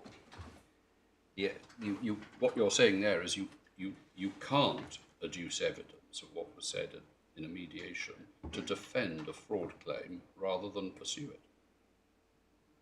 Well, I think what we were saying in the skeleton argument is that's what the defendants were seeking to do. Indeed, but you're saying they're wrong to do it. So why is that? What I'm saying they're wrong to do because that's what the Court of Appeal said was not admissible in Finken, is to adduce evidence of what was said at the mediation in order to contradict our case. No, forgive me, Finken isn't authority for what you say here. You're saying the evidence should not be, or cannot be adduced to defend a fraud claim rather than pursue it. I think what you're saying is you're accepting the evidence can be adduced to pursue a fraud claim, but not to defend it. Well, on the facts of this case, that's right, because the fraud claim that we are making is not based on anything said at the mediation. Yeah, but it's defeated, let's assume. Yes, and we are saying that it is not admissible to put in evidence what was said at the mediation. To defend a fraud claim. To defend the fraud claim by saying that the claim is inconsistent with what was said at the mediation. Yeah, by me, what was said by me at least. By not me? by the other side, No. but by me. I'm saying that without... Well, yes, what is inconsistent with the pleaded case, which is we didn't know, when actually you did, not you in this case, but not you or even your clients in this case, but in the hypothetical case, where the claimant did know as a result of what was said in the mediation. But you say, no, you can't admit. What I'm saying is that even on the application of Exception 4, the judge wasn't looking at Exception 4 wasn't relied on by the defendants, but even looking at the application of Exception 4, which one might regard as a sort of fallback exception to cover the most egregious cases of what the courts say unambiguous impropriety, and your Lordship will also just bear in mind that the limits of Exception 4, because of course it ended. But the problem is Exception 4 doesn't cover it, as we've discussed. So you've got to fashion a new exception, whether as an extension of Exception 4. I mean, do you put forward any sort of exception to cover the case where I'm postulating? It's not part of my... No, well, but we have to explore this issue. So, and I think the answer to your question would be that my position is that there is no exception. yeah, well, that's fine. I mean, I'm just testing it. That's all. Maybe to destruction. I don't know. But what there is no exception for is what the defendants are trying to do in the present case, the one which is to contradict our pleading case by what was said in the mediation. That's fine. I understand. There may be other cases that are particularly egregious because they involve threats of perjury and the kind of things that are talked about in the cases, which may or may not come within Exception 4, but that's not this case. So I hope I've at least tried to answer your question on that. And as I do say that there is a real important point of distinction, for good reason, between cases where objectionable things are done within the scope of the negotiations, and to that extent there is an abuse of the occasion, on the one hand, and cases like Finken, where what's sought to be done is to use the WP negotiations as evidence to contradict the pleaded case. And your Lordship's right, I mean, that there may well be edge cases, as it were, or extreme cases, where that may result in an outcome which the court may regard as unattractive. But I mean, Lord Justice Ricks made that point himself. He said it is, of course, distasteful for the court to avert its eyes from the but that's rather because Mr. Finken got away with it. It's distasteful when Mr. Finken gets away with a lying affidavit. Yes. But it may be different where it's the claimant who gets away with it and gets a judgment, gets a pecuniary advantage in circumstances where they are clearly, or would be clearly held they were not entitled to it. I think if I may say with respect, in my submission there's no real logical distinction between those, because either way, somebody, I mean SIB would no doubt have said Mr. Finken is going to get a pecuniary advantage because he's going to be able to hold us to the settlement agreement, which in fact we all know he only obtained by fraud, but the court is saying we're not prepared to admit the evidence that proves that against him. And that I mean, it's inevitably the case with an exclusionary rule there are going to be some difficult hypothetical cases or even actual cases. The point that the Court of Appeal made is that and there's a tension. There's a tension between those two powerful public interests, and the Court of Appeal in Finken came down on the side of the without prejudice rule, particularly bearing in mind the importance of this to not just in individual cases, but to the process of negotiation, means that there needs to be a level of certainty in it, and the court therefore can't take the view, and the law hasn't developed in this way, of saying, well, what we should look to do is to see whether in an individual case this gives a fair result or not. And the court Presumably, said that's not how it works. does the without prejudice rule apply in criminal proceedings?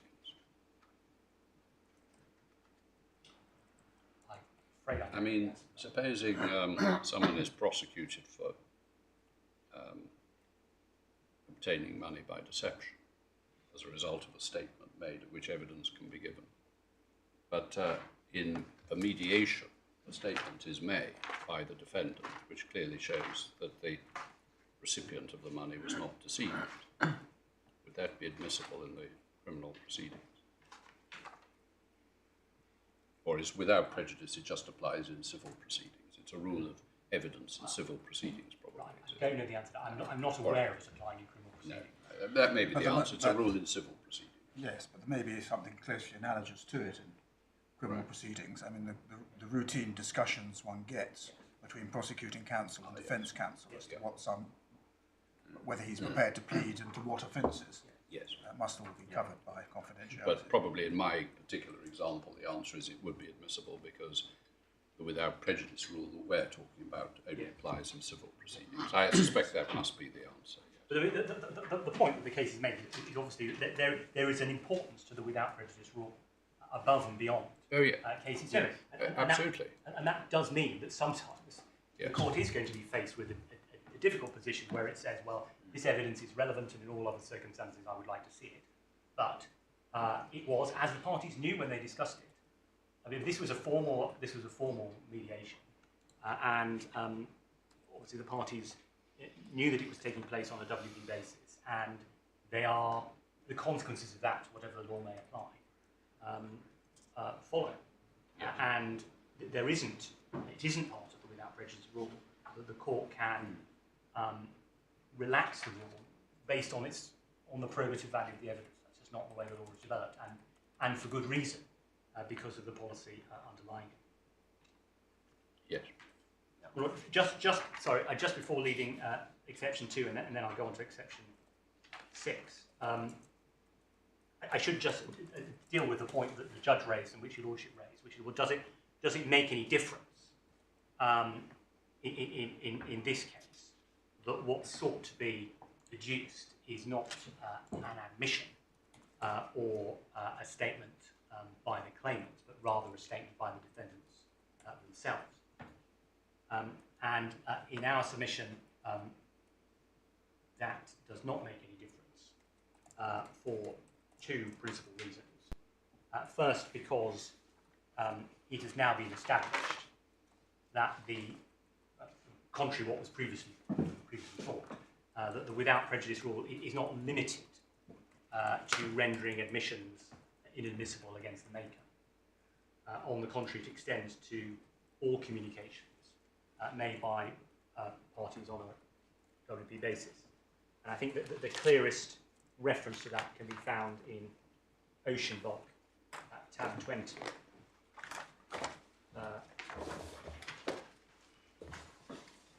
Sorry, that's the wrong reference. Tab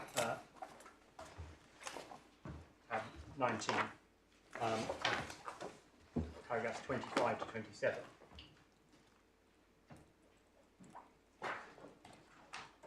Where, page 676, where Lord Clark quotes it again from Lord Justice Robert Walker, and in particular the passage that, in fact, I've already read out to you, but you see it just below letter F. Lord Justice Robert Walker says that to dissect out identifiable omissions and withhold protection from the rest of the WP communications. Yeah. would not only create huge practical difficulties contrary to the underlying objective. And then Lord Clark comments at paragraph 27. Your Lordship sees what he said. Yes. Yeah. So it's clear that it's not limited to admission, and one can see, particularly in the context of a mediation, that once you get into it, you then have, if one party says something, one would then need to look at what the response was and so on in order to get a complete picture. The other reason why it can't make any difference is that the judge's approach, which was to say that it did make a difference, is tantamount to saying that Lancer in this case can effectively waive the privilege in its own without prejudice statement. So in other words, it can say, well, I know I made this on a without prejudice occasion and you couldn't use it against me, but I'm going to waive that privilege and use it against you. So it would allow a party to effectively say something in negotiations, secure in the knowledge that it couldn't be used against him, but then, as it were, reserving the right to deploy it in his own favour later. And indeed, which in a sense is what's happened in this case. Yeah. The Lancer referred to these payments in the mediation on a without prejudice basis, so we couldn't have used a statement against them. And now they wish to use it against us. But the authorities are clear that waiver is that the privilege is joint, and that the waiver has to be joint. And so, yes, and so if at this mediation, in the course of opening statements, the claimant's representatives, leaving aside the complication of Dr. Al-Habawi being the representative, had said, of course, we know perfectly well that these arrangements were made with Dr. Al-Habawi's own company, and that funds were being moved out to pay him, that would be inadmissible equally. Because that would be an admission. That would be Yes, and they could subsequently bring a claim saying we didn't know. Well, just as in any without prejudice negotiation, you can make an admission and then pursue a claim. I mean, put it the other way around. If the case had developed in a different way, and Lancer had said, we never made these payments, that's not how it developed. But supposing they were now saying that, we would not be allowed to rely on their statement in the mediation, because they would say, that's an admission we made for the purpose of the negotiation. The policy is to allow us to do that. We have protection, just as anyone. So you couldn't. Yes. So what Lancer are essentially doing here is having their cake and eating it, in the sense that because they could have made the statement openly if they wanted to. They didn't. They made the statement WP, and now they're saying that they can effectively waive the privilege P. The cases are clear that waiver must be joint. And perhaps the best example of that is if your lordships think about the Calderman practice and offers made without prejudice subject to cost. The reason that practice had to develop, is because otherwise it wouldn't be open to a party to say, I made an offer without prejudice that I've now beaten. Because prior to the invention of that practice in Calderman, it was understood that without prejudice was either what was essentially had to be unqualified. The workaround, if a party wants to reserve the right to rely on his own without prejudice statement later, is to say, well, I'm making this without prejudice, but with a reservation as to what I'm going to do with it later. But if you choose to make a statement on an unqualified without prejudice basis, then, as indeed Lord Justice Fox said, in Cuts and Heads itself, the protection is mutual, or the without prejudice umbrella attaches to the communication, not to the parties. So we say the judge below was wrong to see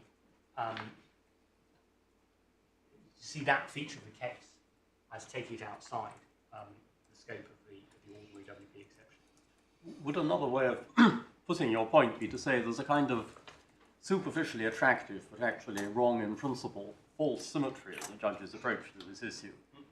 I mean, on the face of it, it seems rather neat and rather attractive to say that if you can't rely on if you can't rely on the rule in order to make a claim based on impropriety, you must be able to rely on, sorry, I'm getting this wrong way around, you can't you must also be able to rely on the without prejudice material in order to defend a claim.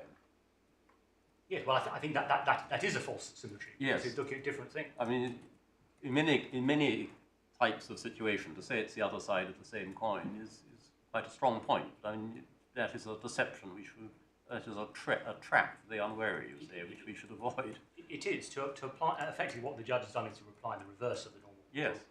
But the reverse, the reverse doesn't necessarily follow. As we all know in logic, the fact that A implies B doesn't mean B implies A. Yes. So that can and as regards the position as between relying on your own statement and relying on the other party's statement, what I do say is that the way in which the judge approached it has introduced a rather unfair, at least in principle, asymmetry position, because it allows one party to the negotiations, without prejudice negotiations, effectively to choose, to say something, and then choose later as to whether they're going to rely on it or not. When, as I say, the cases make it clear that if it's without prejudice, then the whole thing is without prejudice, and the court does not get into the exercise of dissecting who said what. And that, in my submission, was another flaw in the judge's reasoning. But the other, I better move on in over the time, Yes. to the other exception that the judge relied on, which was exception 6, the Muller exception. As you know, that derives from Muller and Lindsley, which was a discovery case. And I think the judge rightly described this exception as problematic, as I think everyone has done who's looked at it, because although the outcome in Muller seems to have been accepted as correct, the reasons that were given by the various court justices have all effectively been disapproved. I mean, the position in... I've been asked whether it would be appropriate to have a transcriber break. If the transcriber would like a break, we're happy to have one. She would, yes. Okay, well, you're there as well, aren't you? Yes. Yes, well, we'll rise for 5 minutes. All right.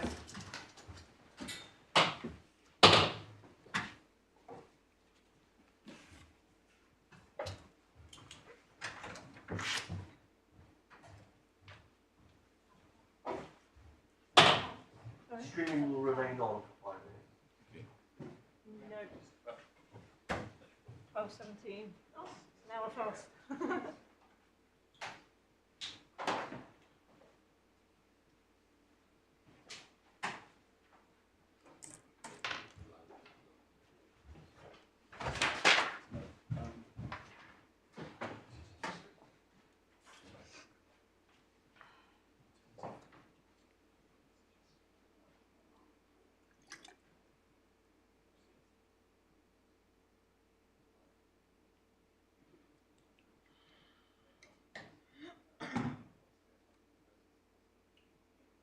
Excuse me. Sorry, how long have we got for this break? 5 minutes. Okay, all right, thanks.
So are we ready?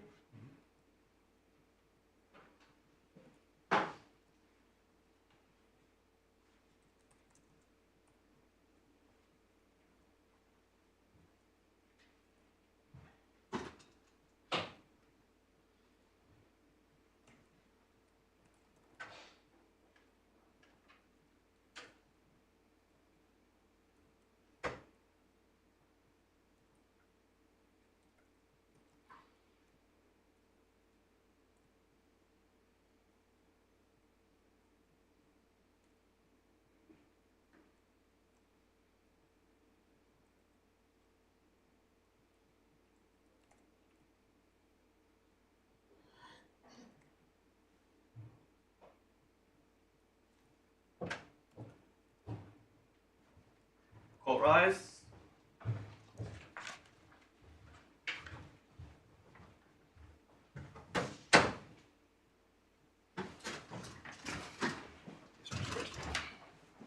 So, well, what had happened in the Muller case is that the Mullers were suing their solicitors, Yes. having previously reached a settlement with a third party company, and they pleaded and gave credit for the settlement in their claim against the solicitors. And they expressly pleaded they made a reasonable attempt to mitigate their damages. And the question was whether there could be discovery of the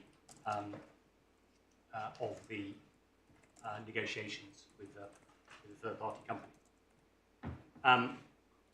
Now, the difficulty with the case is that although all three Lord Justices said that there should be,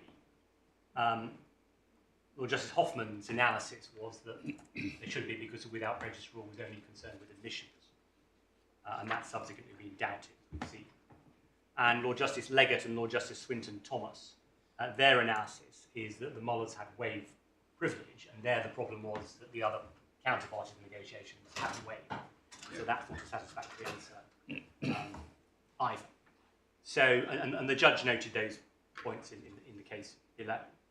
And in the light of the difficulties of trying to extract a ratio from Muller itself, the way he approached it was to look at the two more recent cases in which Muller has been considered at first instance, EMW and Holberg and Briggs and Clay.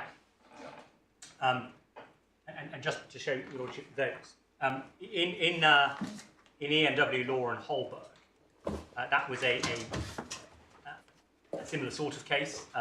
Mr. Holberg was acting in a claim against a firm of architects, and he'd engaged EMW Law to assist him under a conditional fee agreement. He then settled a claim against the architects, and EMW Law said they wanted to sue the negotiation. And it was Mr. Justice Newey, his judgment is that's tab 23.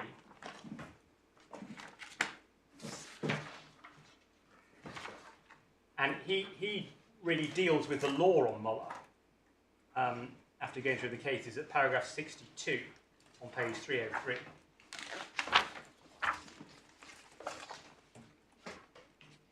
Where he says, in the circumstances, I ought, as it seems to me, to proceed on the basis that Muller-Lindsley was correctly decided on its facts. I don't think the case can be satisfactory to explain as one as waiver. Although Leggett and Swinton Thomas, Lord Justice, suggested it could be that way, they also both agreed with Lord Justice Hoffman, and it's hard to see how there can have been waiver. And then he says over the page, the correct inference must, in my view, be that, as suggested in Thank You, there's an exception to the without prejudice rule that encompasses the facts of the Muller case. So, in a sense, all Mr. Justice Newey is really saying is that the Muller case goes so far as its facts show. He didn't really state a ratio for it. And so, in my submission, that case doesn't really take us much further in... And his case was really on all fours with Muller. He was. So he decided the case on the basis that there was no sensible distinction between the facts of his case and Muller. So in a sense, that doesn't really help us in understanding what the ratio of Muller is, albeit it is the only case prior to the present one where Muller was applied. Just before leaving this case, it's worth noting at paragraph, in the list of points that Mr. Justice Newey considered important. If you turn to page 305. Well, he does put it in terms, he says, on the contrary, I've concluded that to echo Lord Walker in Offalyou and Lord Clark in Oceanville, justice clearly demands that an exception to the without prejudice rule should apply, even aside from the question of whether an agreement has been reached. That's the principle. He doesn't just say, well, I'm bound by Muller and it's on all fours with Muller, so I must do it. That's fair to say. What he seems to be saying is that the result in Muller was correct, and he then goes on in effect to say the facts before him are not materially distinct. Yes, he's saying that on those sort of facts, justice demands the exception. Yes. Interesting too. So what he's not saying then, just to be clear, is that the test is whether justice demands it.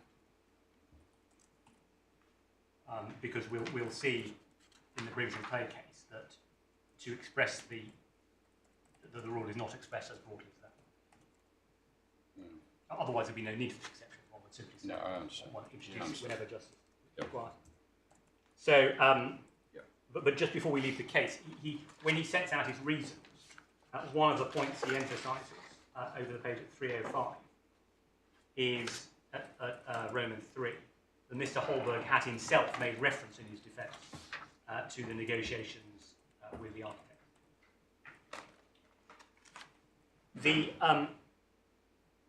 The Muller exception got a rather more detailed analysis by Mr. Justice Fancourt in Briggs and Clay, tab 26. And indeed, Mr. Justice Roth accepted this analysis in his own judgment. If your Lordship turns to paragraph 98 on page 34, you can see Mr. Justice Fancourt's analysis. And perhaps I could just ask your Lordship just to look at paragraphs 98 to 101, all of which were quoted by Mr. Justice Roth. Certainly.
So just to highlight a couple of passages from that. First of all, at the beginning of 101, it's the point I made a moment ago, Mr. Justice Fancourt makes the point that there's no exception to the without prejudice rule merely because justice can be argued to require on the facts of a particular case.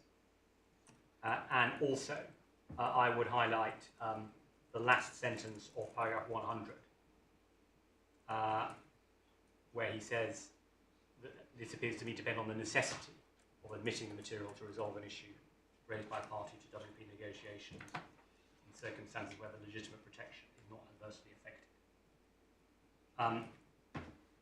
I would also, just before we leave this case, can I just remind your Lordship, because it goes back to a point we were discussing before the break, at paragraph 117 on page 40.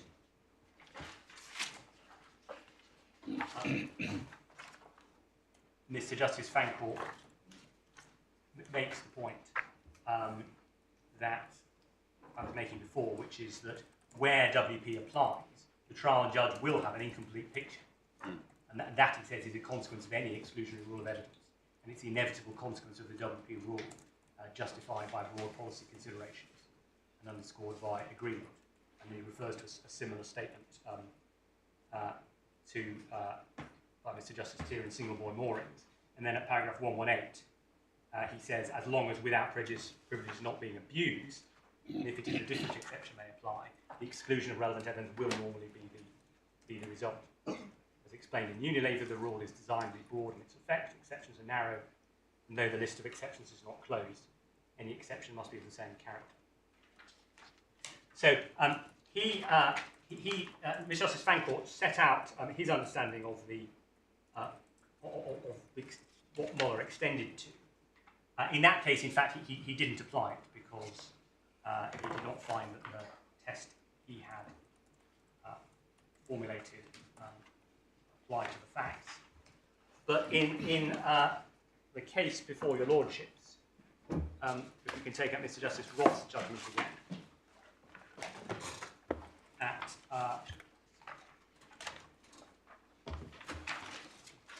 paragraph 80, page 100, paragraph 80, page 100. Mr. Justice Roth quoted extensively from Briggs and Clay, including at paragraph 81 the passages I've just asked your Lordship to read. And then at paragraph 83 on page 103, Mr. Justice Roth said this. He said, I respectfully agree with Mr. Justice Fancourt's analysis of the Muller exception, which I gratefully adopt. The question then arises, what is meant by fairly justiciable? This, of course, does not mean justiciable in the sense applied to an act of state or a claim to title over foreign land. In my judgment, it means that the evidence is so central to an issue which the party resisting disclosure has introduced, that there is a serious risk that there will not be a fair trial if that evidence is excluded. Now, in our respectful submission, that formulation is very problematic and goes much further than anything Mr. Justice Fancourt said, or which have been said in any of the previous cases. Put in that way, the judge seems to be formulating an entirely new and rather broadly phrased exception to without prejudice generally. It has a number of problems. The first problem is that it, in my submission, begs the question of what one means by words like fair, central and serious in this context, given that one is necessarily dealing with an exclusionary rule of evidence.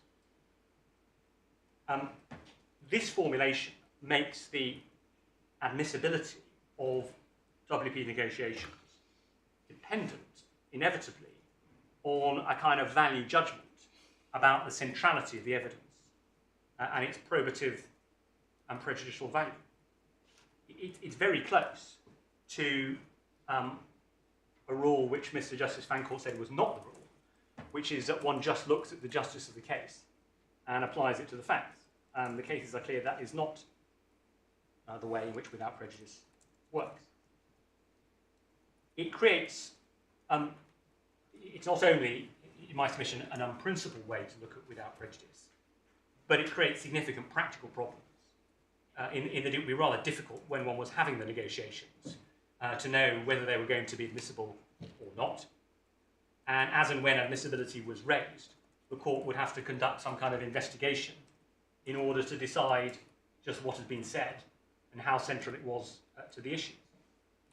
when we're repeatedly told that without prejudice is something that ought to be certain and that practitioners could understand as a matter of principle. And it's a formulation which, as I say, finds no support, certainly in Mr. Justice Fancourt's judgment. There's another problem with this formulation, which is that it fails to have proper regard to the fact that in those cases where the exception has been applied, which is essentially Muller and ENW, those are the only two cases prior to our case that had been applied, where the exception was applied, it was not just because the negotiations were relevant to an issue in the case, or even that they were centrally relevant to an issue in the case. The evidence was admitted because the party resisting disclosure of the WP negotiations had specifically put the negotiations in issue. And that was the case in both Muller and ENW. And just a moment. Yeah.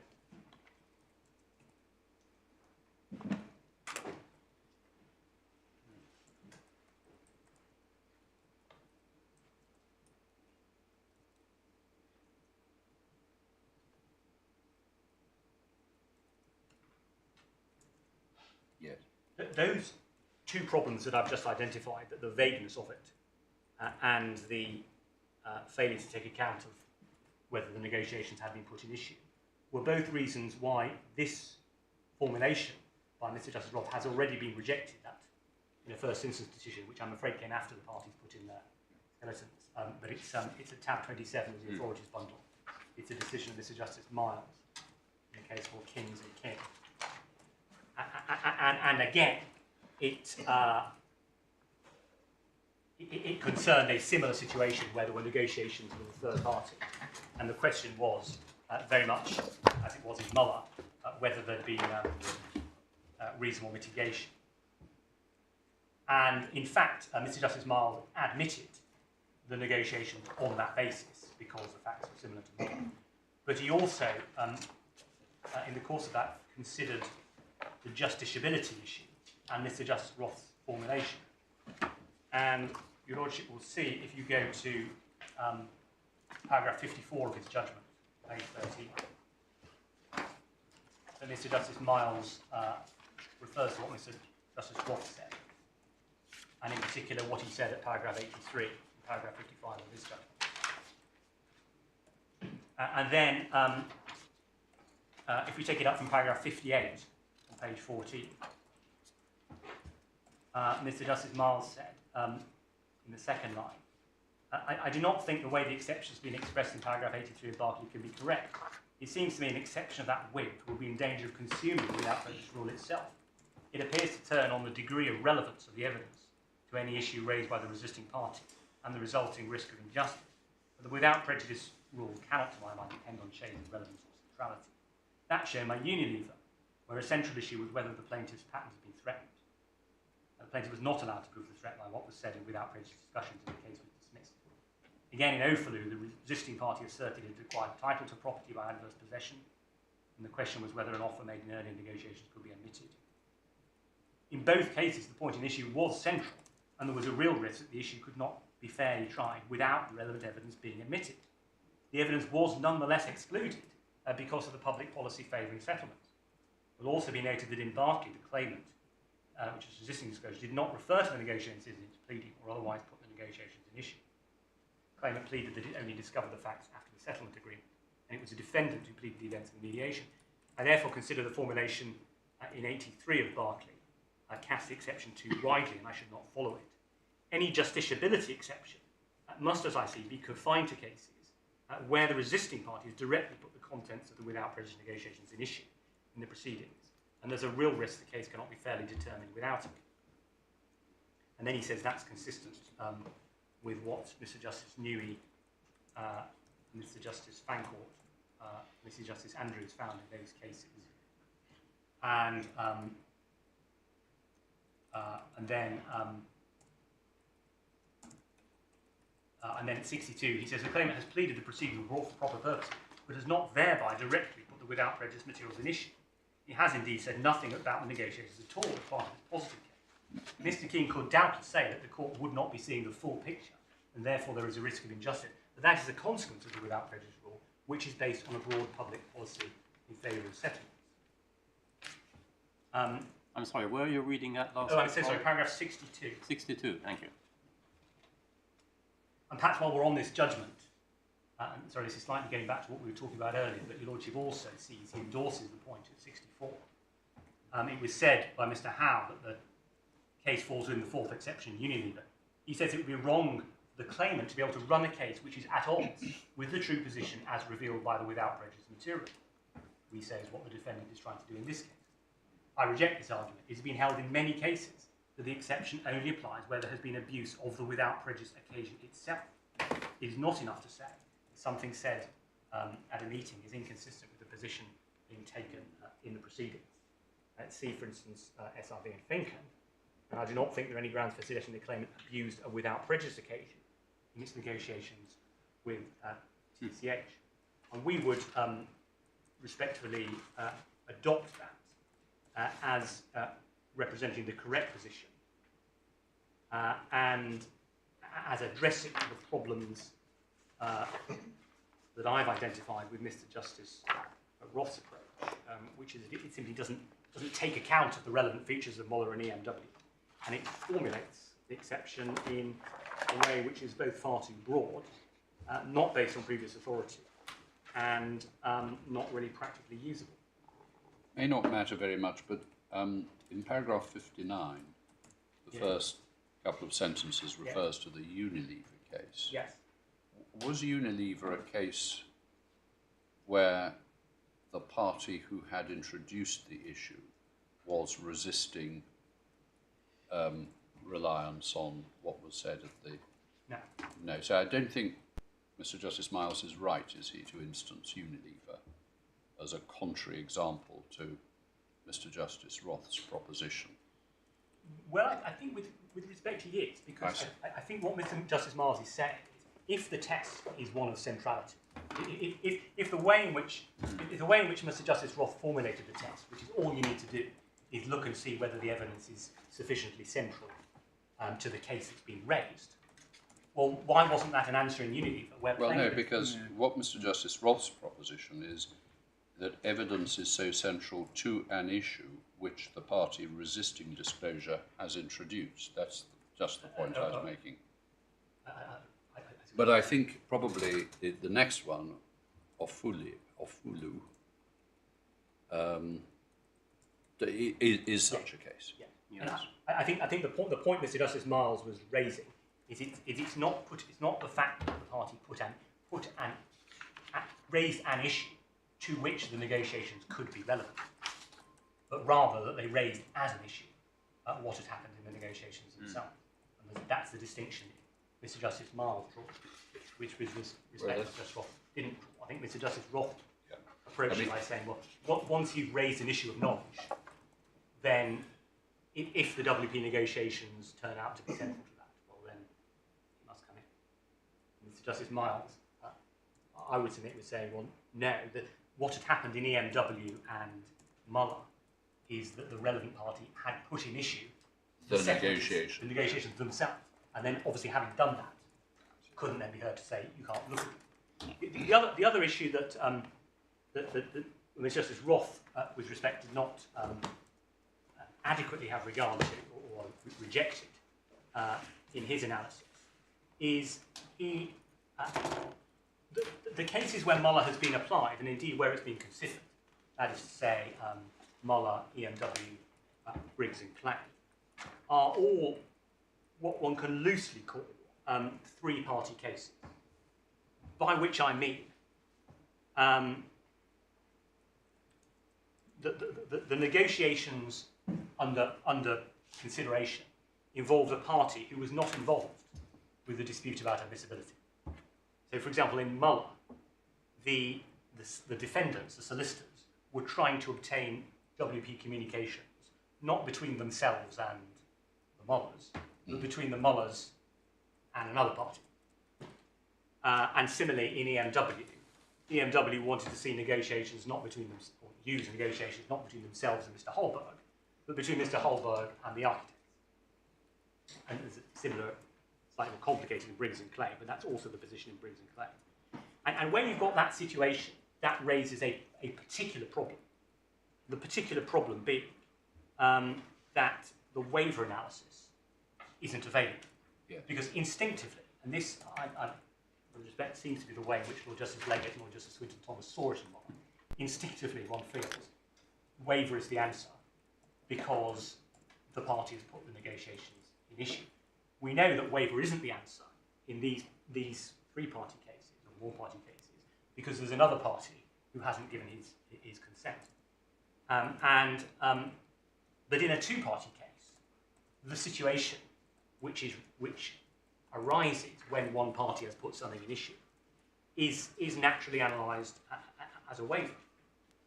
And our submission is that Muller and the considerations in Muller should really be seen as aid, if I can put it this way, as a kind of workaround for the three-party problem. In other words, to create an analogy for waiver, or a quasi-waiver, if you like, in a three-party case, where the court says, well, if the party resisting disclosure of the materials has himself waived protection in it, then the absence of the waiver by the third party can, in an appropriate case, be overridden.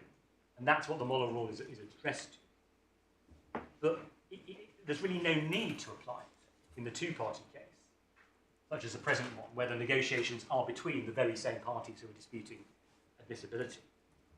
Because in a two-party case, waiver either is or isn't an answer. And there's simply no need to resort to the complexities of Muller. If one party puts in issue the WP negotiations, or is treated as having put them in issue, and the other party wishes to rely on them, then there's a waiver. And if the court looks at it and says, well, it hasn't been put sufficiently in issue, well, then there isn't a waiver, and there isn't then a need to look for other exceptions. One can really only make sense of Muller EMW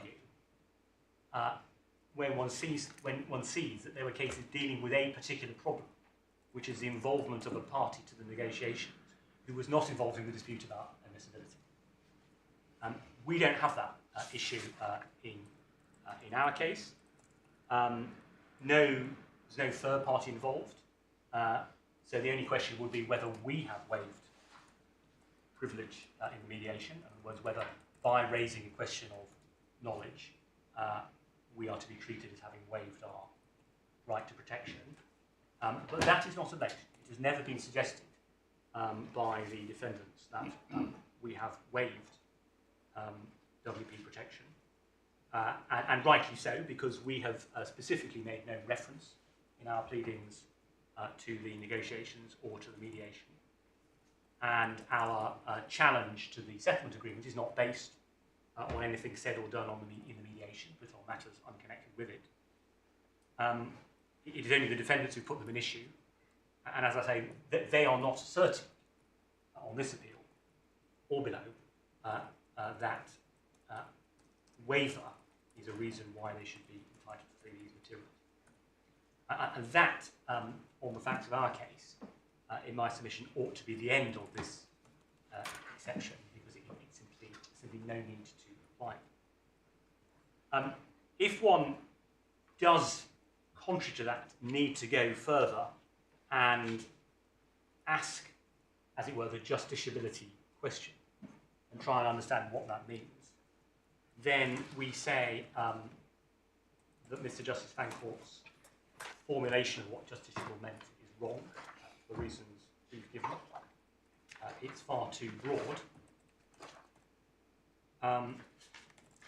The test is not whether the without prejudice material is relevant, or whether it's centrally relevant, or even perhaps whether it's decisive. The question is one of necessity, as Mr. Justice Fancourt put it in Briggs and Clay. In other words, is it, and we would say that means, is it the kind of issue which is necessarily only capable of being determined by looking at the without prejudice negotiations. Usually, if not invariably, because the content of the without prejudice negotiation is the subject of the claim, or is a subject of the claim. And that is the limited circumstances in which the court can say, well, the claim's not justiciable without looking at the negotiations, because the negotiations are the subject matter of the claim. Can you help us on where the label justiciable first emerged? It strikes me as really not being quite the right word. No. Which has a well-recognised meaning, as Mr. Justice Roth pointed out, in connection with doctrines like Act of State or Title to Foreign Land.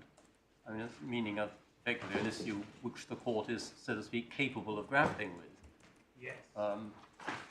And really, here it just is it's a sort of very high degree of unfairness, or seems to be what is from memory. At the back of it.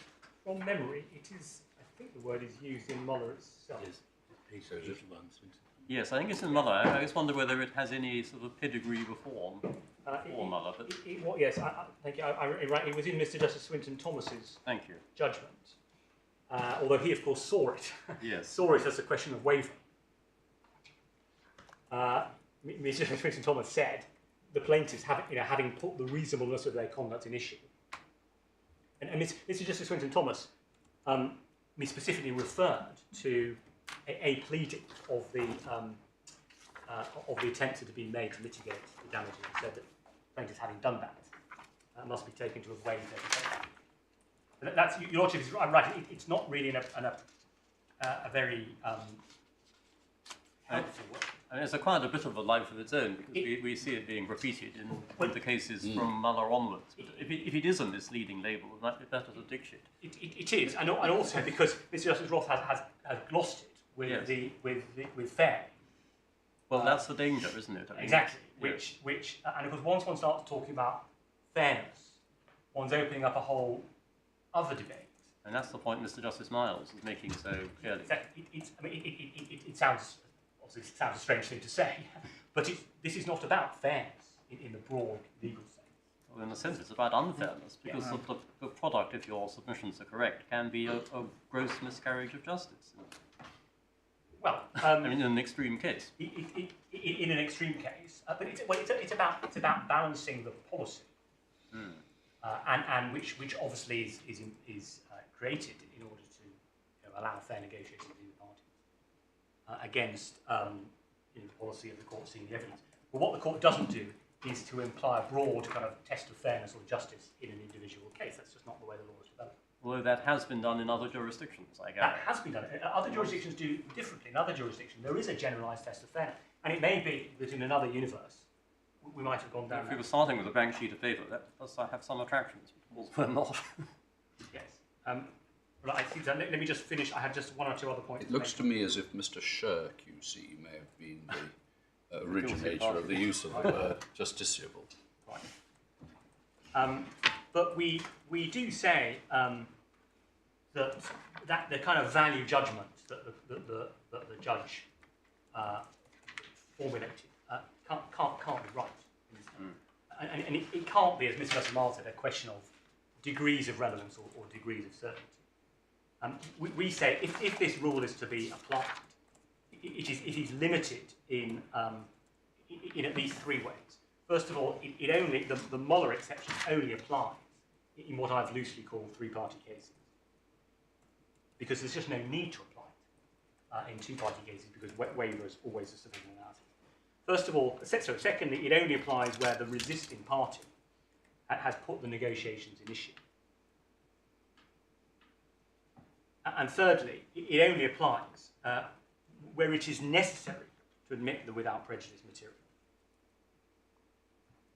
because the case is otherwise non-justiciable, in the sense that the issue simply can't be decided without looking at the WP material.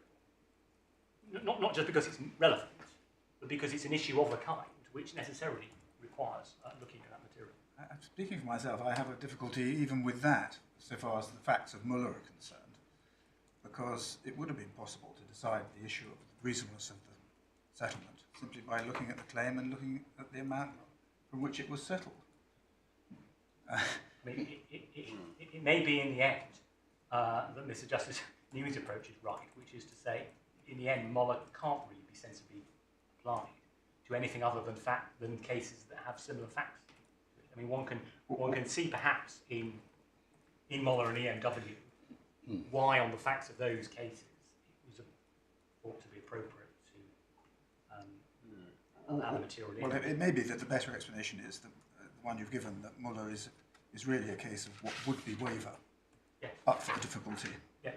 as a result of putting things in issue, and that, Yes. that looking at justiciability, whether it's on a fair basis or necessary basis, is actually departing really quite a long way from any sensible explanation. Unless one sees justiciability as simply another side of saying, well, if you've put the negotiations in issue, then justiciability requires the court to be able to see what they are, because otherwise, how can that case be looked at? The Lordship is right, it doesn't really take it back much further. Well, unless there's anything else your Lordships have for me on those two exceptions, those are my submissions on those. There is, of course, a respondent's notice. You want to do you want to wait until you've heard from Mr. Beltrami on the respondent's notice? If your Lordships are content with that, Probably might be better. Yes. I don't think any question. No, I don't know about the rest. Good. Well, your timing is absolutely impeccable, Mr. President. So we'll resume at 2 o'clock. Court rise.